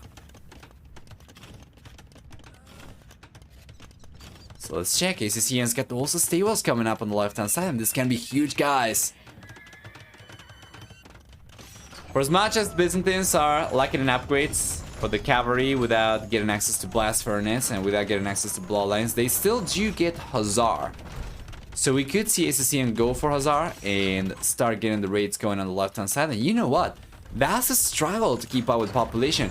Sure, he's been at a consistent 150 to 170 or so. But ACCM is the only player who's been able to stay consistently at 200 population, and that's eventually going to amount to a lot of extra resources because of the extra workers. Much better trades because of the extra military as well. And there we go, the Halberdier coming over now, and the engagement is taking place. This time around we have a lead Lychai, but it doesn't seem like it's going to be enough. The Lychai are getting completely wiped. However, the Halberdier over here survive. Yeah, and Valas ends up pushing ACCM back a little bit, but both these players will end up losing everything. More Lychai coming over though, taking the Trebuchet down over there. The ACCM's got no camels anymore, so he was able to take the Lychai initially. Ended up losing the camels to the remaining Halberdier from Valas, and now it's going to be Halberdier on Halberdier. Skirmishes and Arbalesters over here for ACCM in addition to that. I didn't see any extra camels coming up for ACCM, instead they're just going to try and get the light cavalry play going. And I would imagine this is probably on the left-hand side, right? Tried to go for a forward castle, got denied. Valas already had vision of this. Because of the outpost, because of the castle. And while ACCM still controls more than 50% of the map, he's not guaranteed to take this game. And Valas is going to keep on trying. If he can take this game, that's going to be already the series going his way. Well, ACCM, of course. He takes this one. We are going to have a full set over here. Extended into 2.5 hours of stream for the first series out of 6 for today. We guys are getting ready. Hope you are comfy because it's going to be a long one. We knew this from the get-go, and it just seems to... These games just seem to confirm that.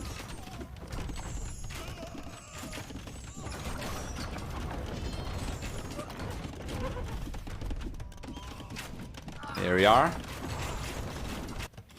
On the left hand side, ACCM is going to keep on trying to get the castle up. He needs to quick wall the villager, otherwise he's always exposed to melee units. And then on the right hand side, once again, ACCM with a deadlock at the center over here, preventing Valas from getting through.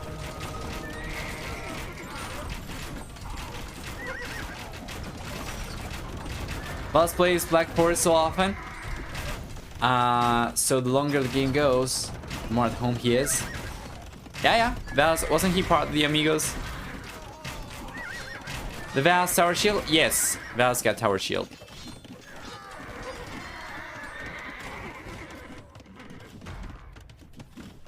With some Halberdier over here into the mix, I think this would be a good position for ACCM to try and make a play for Cataphracts. With Logistica, that's going to destroy the Tower Shield units.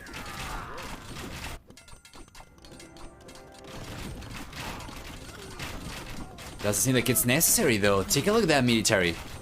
Or twice the military count for ACCM compared to Valas right now, and production is really low for Valas. He's not producing any military. What is going on? Valas got some resources. Just barely though, while ACCM on the other hand is looking much stronger. He's got not only a lot of extra units coming out, which will keep him locked at 200 population, but also he's got a stronger economy with more resources in the bank right now compared to Valas.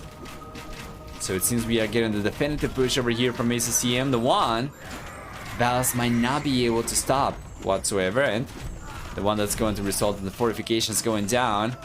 The economy from Valas getting exposed, and ACCM ultimately getting the rates that he needs. Take this one home and force a full series, as Valas, of course, is going to want to keep on trying. He struggles, as he cannot even stay above 150 population for too much over here. And ACCM, well, ACCM is going to keep on going, man. He's got a lot of units queued up. It's going to be on 200 population. Just a few seconds.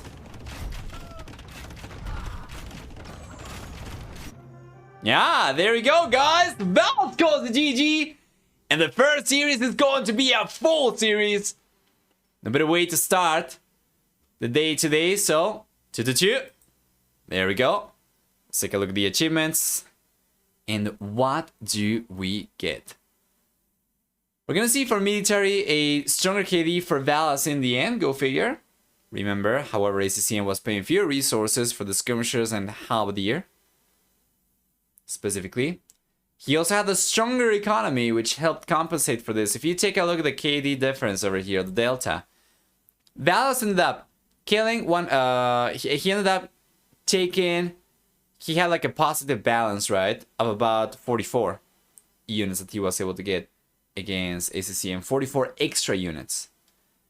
However, given the amount of units over here that ACCM went for throughout the game, and the few amount for the 25% discount he had on camel, skirms, and spears, I am actually convinced over here that ACCM ended up spending less resources in all the units he lost than Valas, despite the fact that there was a big difference over here in units lost. For economy, you also see the fact that ACCM ended up collecting about 15,000 extra resources. He, of course, was not going to struggle to keep the production going compared to Valas, right? When he was paying less. Even if the KD was favoring Valas, it was not anywhere near as strong for the red player to compensate for all the advantages that the ACCM had to work with towards the end of the game. Higher villager max count for ACCM as well. We see the current and total villager count for both these players somewhat similar. In the end, it was about 26 villagers going down for Valas throughout the game. 20 for ACCM. Not a huge margin. Yeah, that was very close, and APM is going to reveal a higher speed this game for Valas overall. But ACCM was able to make it work anyway. It just goes to show speed is not the end all be all, right?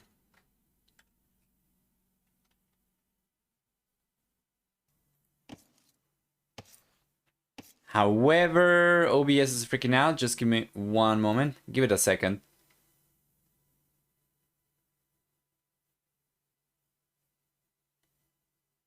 Come on, OBS. This is just so you know why I pause it. So long as it's bugged out, it's not really possible to. And don't worry, by the way, we're just going to go 2x and catch up. It's not like we're going to miss out on anything over here early on.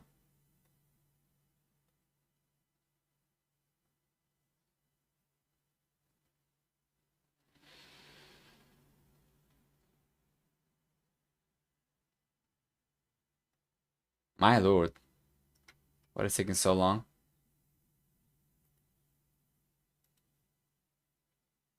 Oh, there we go. Okay, there we go. Let's go.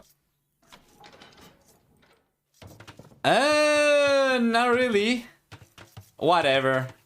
I'm sorry about the lag and the choppiness over here. It's going to get fixed in a moment on its own. Just OBS is really freaking out still. Taking 90% of the GPU usage. And I have no idea what to do to fix this, by the way. Let me try and just hide and display everything. Maybe some of this is causing the issues. Perhaps. Hey, there we go. Maybe. I just have to hide and show everything a few times and then it works. Alright, sorry about that. We are completely caught up right now as well, so we don't really miss much of anything. We are only 3 minutes into the game. So, what do we get for these players for the final civilizations over here? For the final game, we're gonna have Khmer for ACCM. Valas is playing with Italians. ACCM could just be going fast castle. With Khmer, he's certainly going to have the possibility to do that. After all, in a map like this, it shouldn't be too difficult for Khmer to fast castle, especially because of one of the bonuses. And we are going to talk about it in more detail in a second. But take a look at this. ACCM's bringing the villager. Oh, that is so close!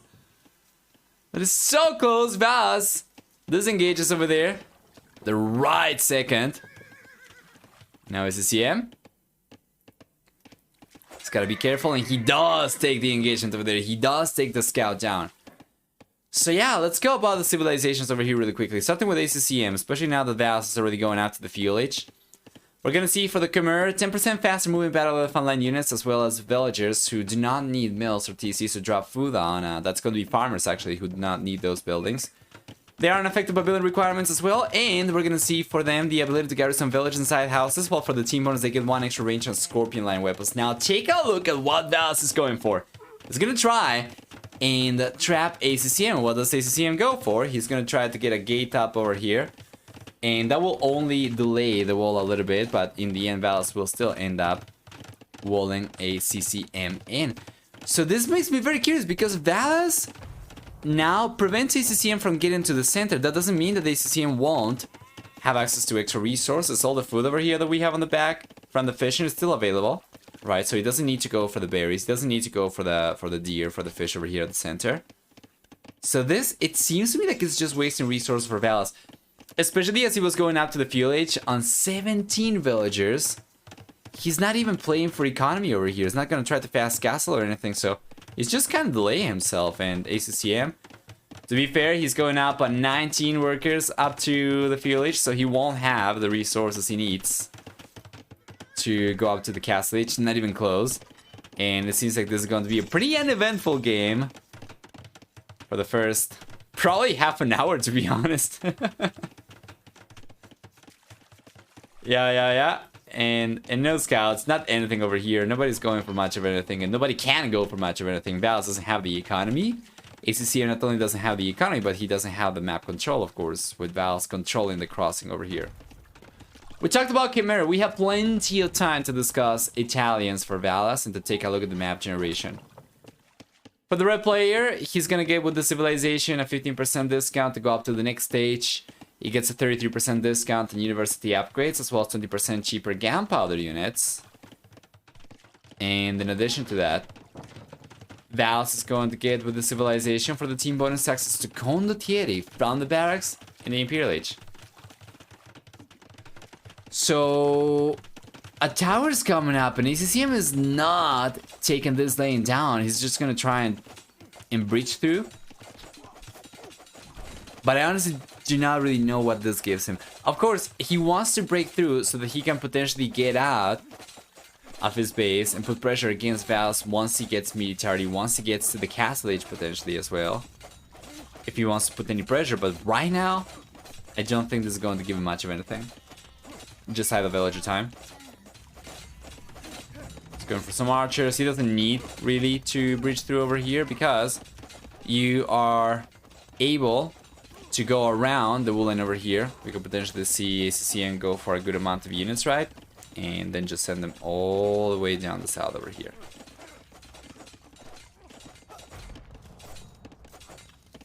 Down the south is particularly close as well compared to how much he would have to travel if he wanted to go up north, of course.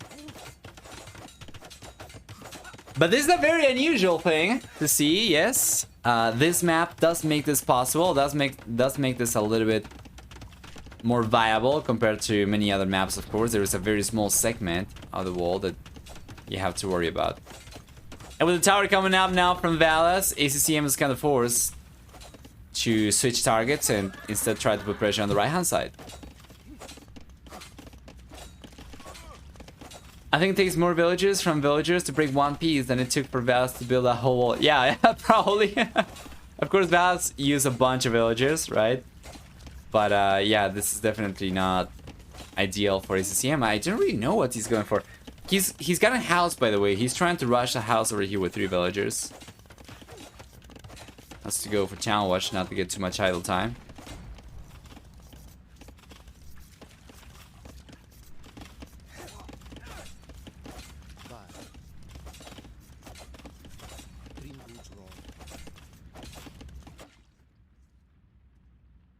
As Z pros also get housed? Yeah. All the time. Wait! ACCM is going all the way around the north?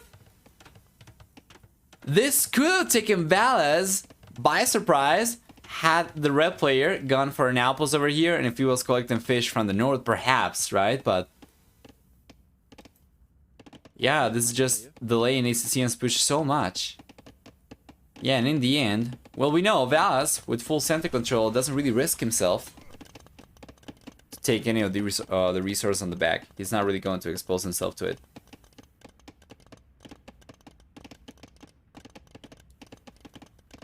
Guess they're just on the way for Valas. ACCM, not particularly close. And this is not going to help, of course. He's got another tower coming up. Sure, with 2 towers, he'll be able to take this one down from Valas. But behind this, Valas is just booming, man. This is just a boon for the red player. He's got 1 tower. He went for the walls. That was a pretty expensive investment, and he used a bunch of villages. But after the wall came up, he went for 1 tower. You should be able to protect this. I don't think there's enough range for ACCM to actually target the base of the tower from behind, right? Right. So Valas could potentially still repair the tower from this side. And he's gonna be able to keep on collecting resources. He's already going out to the castle age, so what else could he possibly ask for in Valas' position?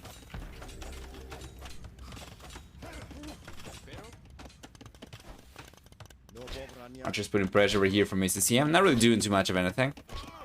And once Valas gets to the castle age, you can expect to see an extra TC come up. He's been collecting some stone as well to repair the tower, but that's going to give him enough stone to go potentially for up to 3 additional TCs if he can sort out the wood situation for sure. Yeah, and if he keeps on collecting stone over here, he could very well go for a castle drop as well. There wouldn't be much for ACCM to do against a castle drop whatsoever. And castle is here for Valas is going for a siege workshop in the monastery, interestingly enough. He's already collected so many extra resources from the center that I thought he might just go for the extra TCs and play for full economy, but doesn't seem to be the case. I do not really play ranked Snowball, so right now I do not have Elo. Next year I'm going to make it the goal to try and get good at actually playing the game. because for the last 3 years, I've been focusing 100% on casting. And content creation in general, right? Regardless though, good luck getting good. We're gonna try. We're gonna try. Thank you. It's gonna be 2023's New Year's resolution. Oh no, the deer! Bambi. The gameplay? Yeah, you're probably gonna see some more of that. I don't know how much I'm going to play on stream, but maybe we could do it. There's going to be a trade-off with that, right? If I start playing on stream, I know I'm not going to perform as well as I could, but if I get used to playing on stream only, then I'm going to play better when I am not streaming, so that could be good. I could just rank while streaming, right? And try to get used to interacting and playing at the same time. That could only help APM, right? Who will win a tournament with only casters? Oh, T90, 100%. Oh, Neely, well, right. Neely considers himself a caster, primarily, and then a player, right? I would consider him the other way around, but depends on whether you consider Neely more of a caster or more of a player. He should, yeah, be able to contest that. Absolutely.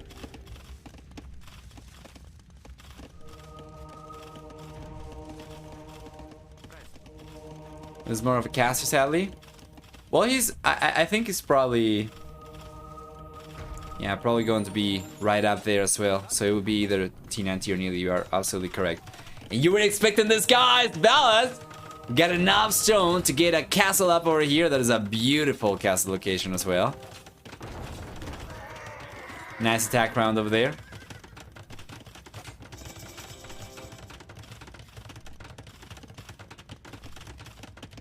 There we are.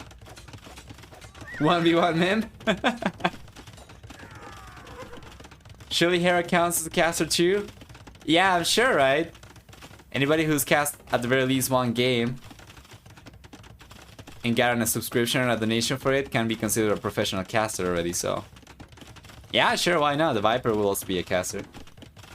Yeah.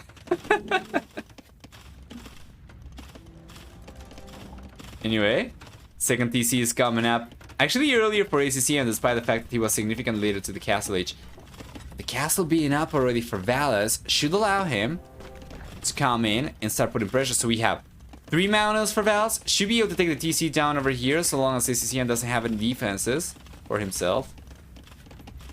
So we need to see something over here from ACCM. Ideally a defensive siege workshop, but he's got the stables, or he's got the siege workshop. Yes, he's going for a mountain. He's got some scouts coming up as well, so he's got stables over there.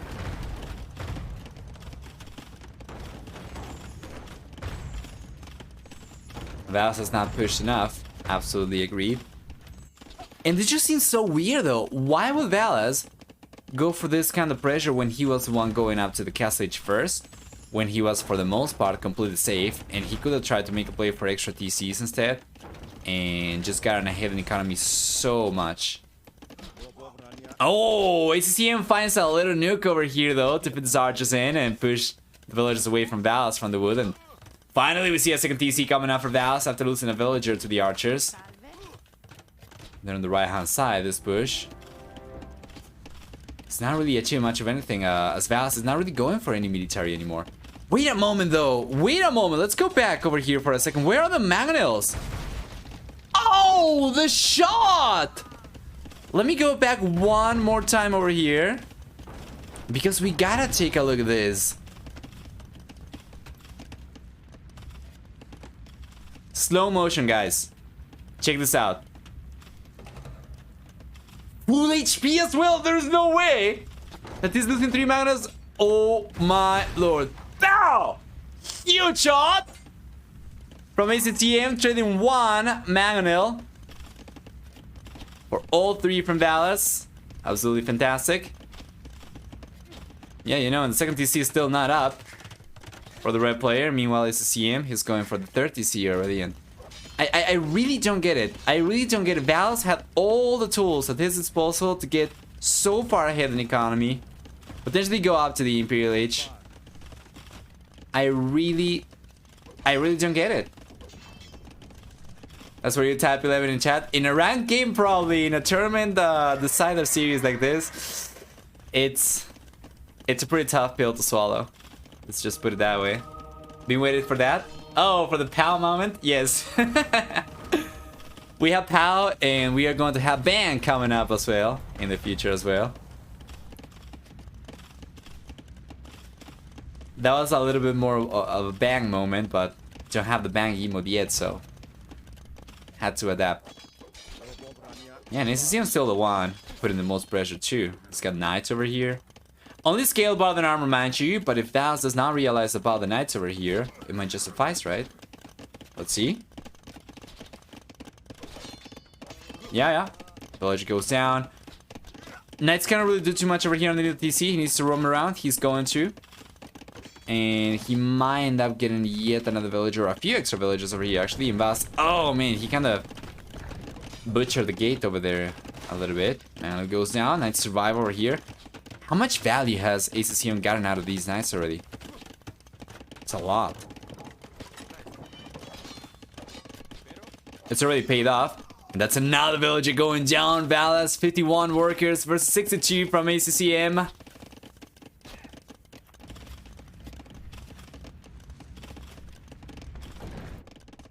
Genuine seems odd. I'm not really sure if he was expecting the cavalry. I don't know if he sees the stables. He doesn't see the stables. I mean, you can probably expect Khmer to go for cavalry, but they can just as well go for archer. Even if they don't get thumbring, it's going to be good enough for the castle age, kind of like Vikings, right? Oh man, he's in the light cavalry and scouts. Ah, fair point. Yeah. In that context, the Genoese crosses would have made sense. Valas is going out to the Imperial Age though, so he'll still be the first player to get access to trebuchets, potentially access to bombard cannons as well. He gets a conversion over there, nicely done. The higher HP one of the pair as well. Yeah, he actually would have been able to take the engagement over there. There we go. He takes it. Just a few to defend himself with would have been good. 3 probably. 3-4 Genoese crosses just to defend. He probably would have been able to prevent the villagers going down and the man going down as well. Not something that he'll necessarily go for the rest of the game, right? Start putting pressure as well. But he seems to be going for it now. He's got Balkan Arrow. And ACCM is not particularly close to going out to the Imperial Age. This is kind of rough because he's gonna try and drop a castle forward. And once Valas gets to the Imperial Age, of course, he's gonna be the only player with access to trebuchets. I would imagine, given ACCM's huge lead right now for economy and for military, he might be able to hold on even against trebuchets if he's able to just bring a bunch of knights over, for instance, just dive in, take the trebuchets down from Valas until ACCM is able to get to the Imperial Age himself.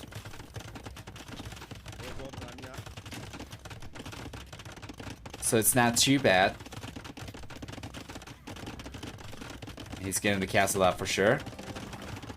Yeah, just like this, right? He's got enough units to push the Genoese away, even if the Genoese are technically countering all the units that the ACCM has gone for the most part. And now we have a Manuel over here as well. Fantastic. Between the castle and the Manuel, that TC is a gunner, and Valas is going to be left only one TC over here. But he gets to the Imperial Age, and we see first thing a trebuchet queued out from Valas for the castle, from the castle over here, and ACCM on the other hand, well, ACCM's gonna go up to the Imperial Age very soon. He needs to hold on until he gets there, and for that he's gonna need a few extra units. I am not convinced that this is going to be enough, so that he can dive in and take the trebuchets down while still tanking the Genoese crossbows. Definitely would like to see a few extra knights.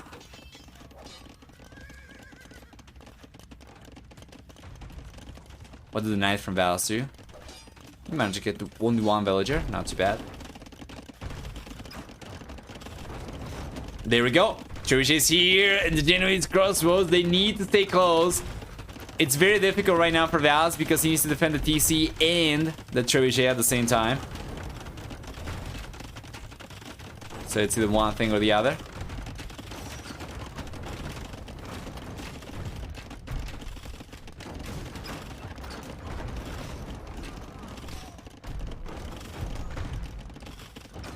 There we go.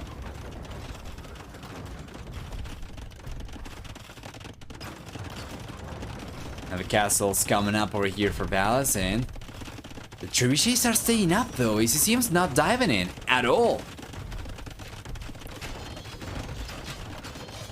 Nice raid over here though. ACCM is going to make this a costly castle for Valas.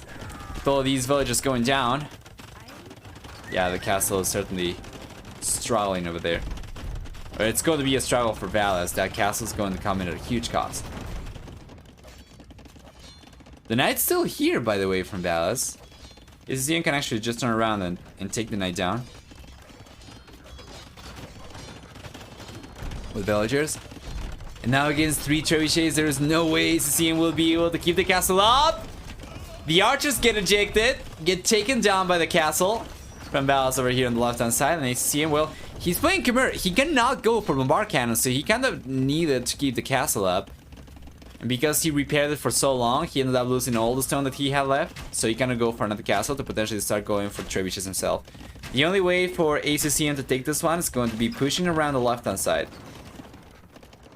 Let's get some units over here, mind you. But no production buildings yet. Just missing the one K1 viewers from Order of the Sheep. Yes. But it's significantly higher compared to earlier on the series. So I am wondering, do we have more people now? I think somebody else started streaming over here, because before it was 11 streams and it was like 1,000 viewers or 800 viewers. Now we have 12 streams and there's over twice that. Ah, it's gotta be on YouTube though. There's only 800 people watching on Twitch on channels other than Order of the Sheep.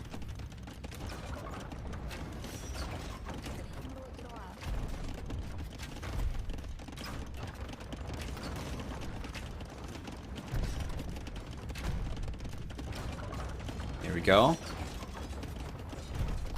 Jordan Yu and Siscan. 3 people on Twitch. Interesting. Oh, Onlu, right. 4 people on Twitch. Makes sense. So far, Valas has actually been able to hold on over here extremely well. He's actually been able to start pushing a little bit, right? He's taking the TC down already. He's been taking some of the buildings down. The farm's going down over there. But until he gets more units to push with, he's gonna struggle. ACCM is still so far ahead. About 30 extra workers.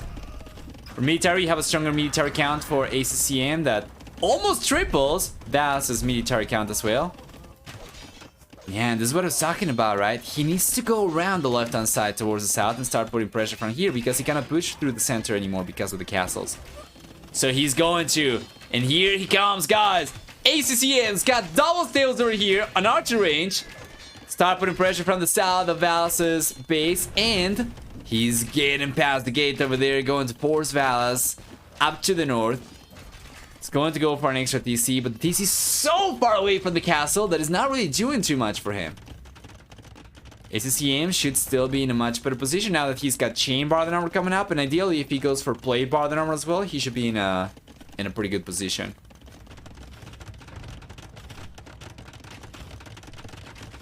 By the way, guys, remember that each set is going to begin at a maximum 45 minutes later than the stated time. So, in about 9 minutes, the next series is going to begin already. And there's going to be 1 hour and 25 minutes for that one to be done on time, for us to start the third set on time. Otherwise, it's going to be 2 hours total for us to jump into the third set with the 45-minute delay. Yeah, the sun situation for Valas is kind of worrying, and ACCM is doing a really good job over here with Arbalesters. He will counter the Genoese crossbows.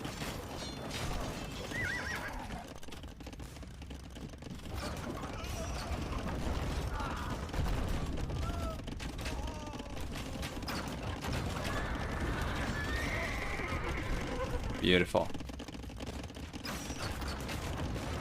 Yeah, and Valas' food situation was not looking the best for sure. What if Valas just made the TCs early on? He would have 140 villagers. Yeah. Absolutely.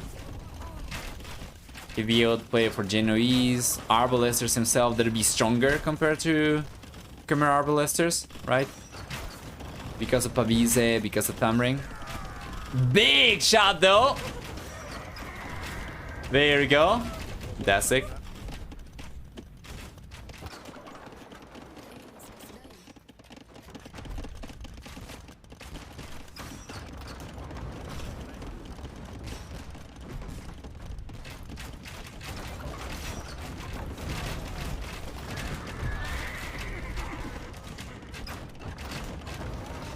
Here we are.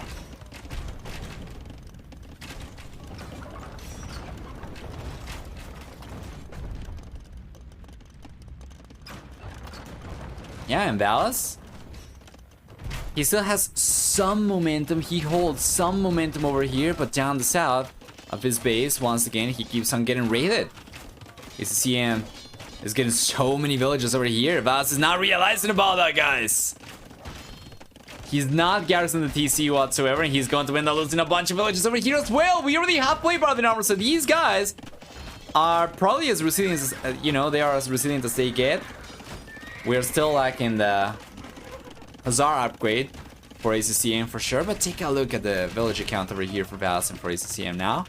Valas is going for yet another castle. ACCM doesn't have the resources. He's going for a defensive castle back home over here towards the south. It's not only crazy that Valas is staying here for so long, but it's actually crazy that he's actually, with momentum, he's pushing over here. He's got a higher military count compared to ACCM. Would not have expected that to be the case at this stage already, but ACCM is gonna try to fix that, right? So he's going for a lot of extra military units, and he's got a stronger economy to work with. He shouldn't really struggle to significantly outproduce Valas.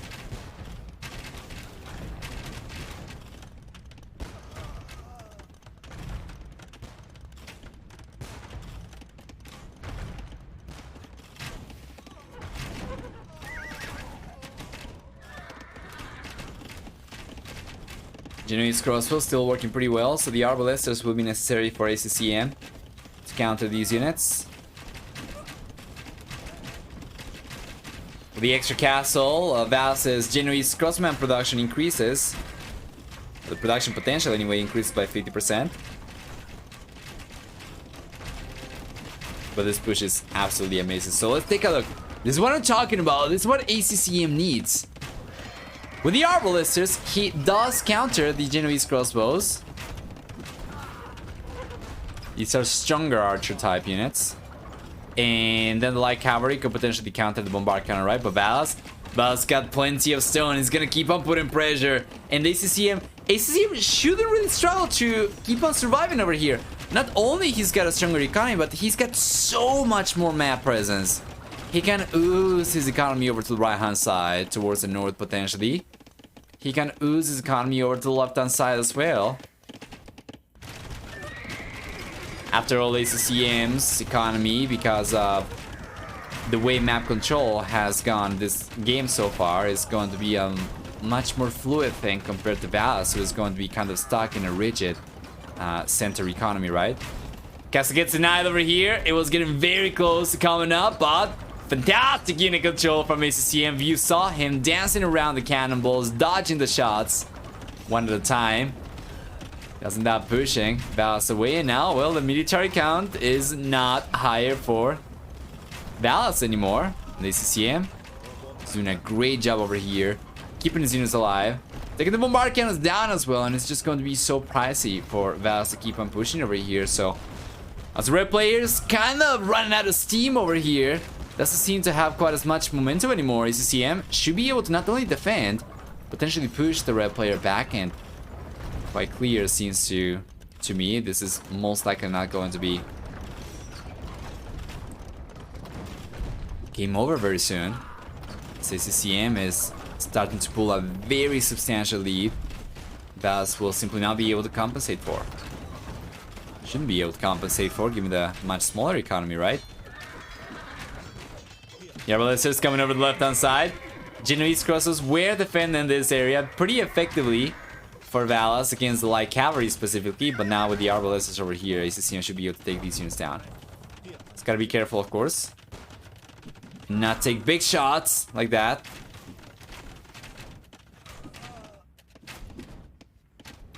And then on the right, we have a Trebuchet over here for ACCM. He's not really been going for more though. He's got 2. Where's the second one? Right here.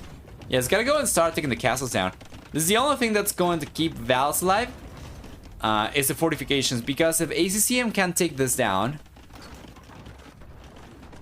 then Valas doesn't really have any protection for all of this economy, for instance. And then eventually this castle going down is going to completely expose Valas away, you know, around this area as well. And then this castle obviously is going to expose the rest of the area as well. So very, very important for ACCM to try and prioritize taking the castles down ASAP. And I'm surprised that he's not doing it. Where are the trebuchets, as a matter of fact? The second one was over here before. Oh, he's over the left-hand side to take the TC down. I don't think this matters too much. I don't think Valas was banking on the TC necessarily. I think it would have been better for ACCM to just try and make a play for the castle over here, but I think he's probably just respecting the bombard cannons.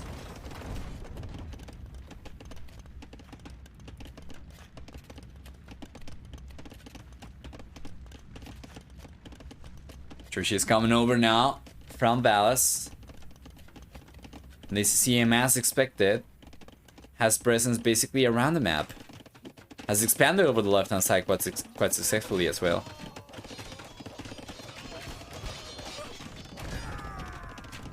There we go. The TC goes down. The light cavalry are coming over. We don't have anywhere near enough Genoese crossbows to hold on against this amount of light cavalry, and we have skirmishers coming into the mix in addition to the light cavalry as well to provide defenses. So here comes ACCM. He's going to just ignore the castle, go straight to the very back of Valas' economy. And you know what? This is good. And he's got an Hussar! He's got the Hussar upgrade finally! Valas cannot garrison all his economy over here in the single TC, so he's bound to lose a lot of extra villagers, and he was getting so close to 100 villagers. Now he's going to drop once again. On the right hand side with the skirmishers over here are Ballistas. ACCM's defending himself really well. We're gonna have extra units coming over the left hand side. Catram right now as well. So it's not too bad. It's not too bad for ACCM.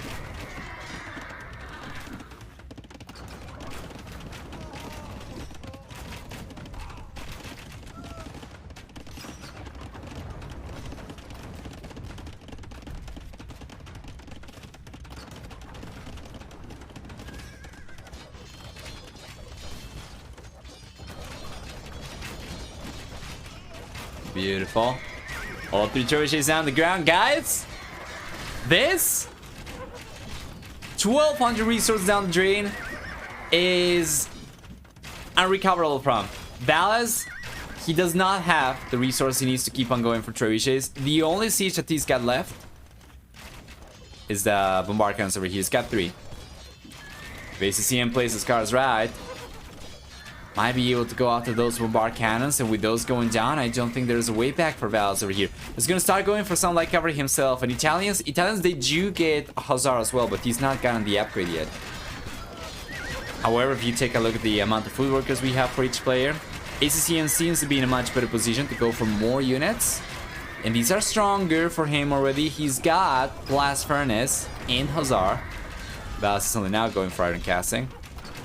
And of course, the Genoese Crosses will provide some value against light cavalry, but still, I think ACCM is in a pretty safe position over here.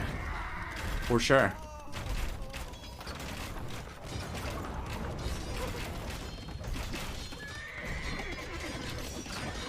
There we go. By the way, we are 1 minute past the maximum starting time for the second series. So we'll see what we get. I'm taking a look to see there is lobby information. Okay, yes. I see the map draft already.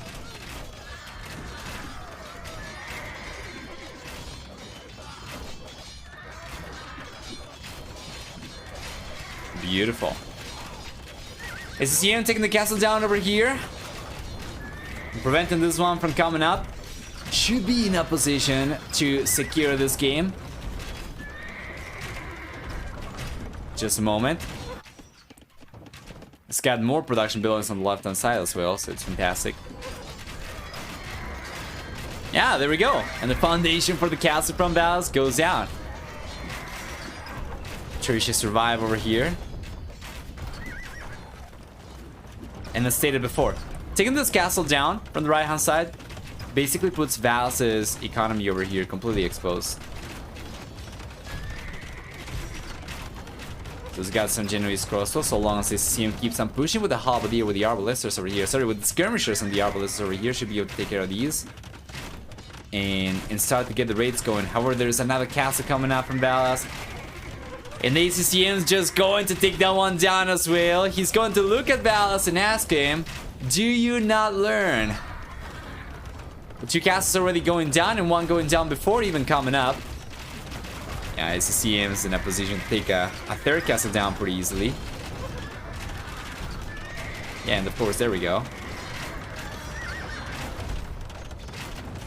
Beautiful, good defense. He's repairing the trebuchet, making sure that he does not get this one snipe as well. The castle's staying up for the time being. That is a lot of units over here from Valas, though, that he managed to keep around this area. Meanwhile, ACCM is just ignoring the light cavalry, going after the Genoese crossbows right away. And without too many Genoese over here to work with, well, ACCM might actually be able to counter Valas, right? He's coming in with a Hussar. Doesn't really have enough just yet. And even though he ended up losing one of the trebuchets, he still was able to get the castle down. Expose Valas. And on the left-hand side, ACCM starts going for the towers as well. This is genius from ACCM. This is absolutely a killing blow type of move. Pushing him away from the wood. There's only a small area around the map where he's going to be able to collect wood from. And that means that if ACCM focuses his push on the right-hand side right now, and because Valas won't be able to collect wood from any of the left-hand side of the map, right? If ACCM focuses his push on the right-hand side, he's going to find all the lumberjacks. He's going to find the gold miners. He's going to find basically the entirety of Valas' economy over here.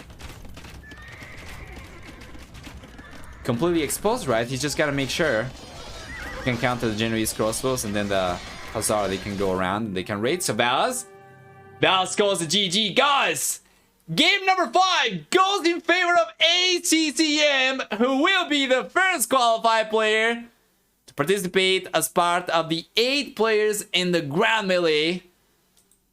Final score of 3-2 over here. He takes Valas down against the predictions of many people. Let's go and take a look at the achievements then before hopping out, because I do not expect the second set to make itself weigh too much. As a matter of fact, we are already 5 minutes past the maximum starting time for the second set. So we get a very close to 2-to-1 KD ratio. It's going to be 39-40 KD ratio for Valas. So this is why it was so hard for ACCM to take the game. It was so difficult for ACCM to break through the defenses, and the Genoese crossbows in the end just worked so well. Genoese crossbows and bombard cannons, of course. For economy, though, this more than compensates for all the extra units ACCM ended up losing, as he ended up getting actually 36,000, I think, extra resources. That is just so much.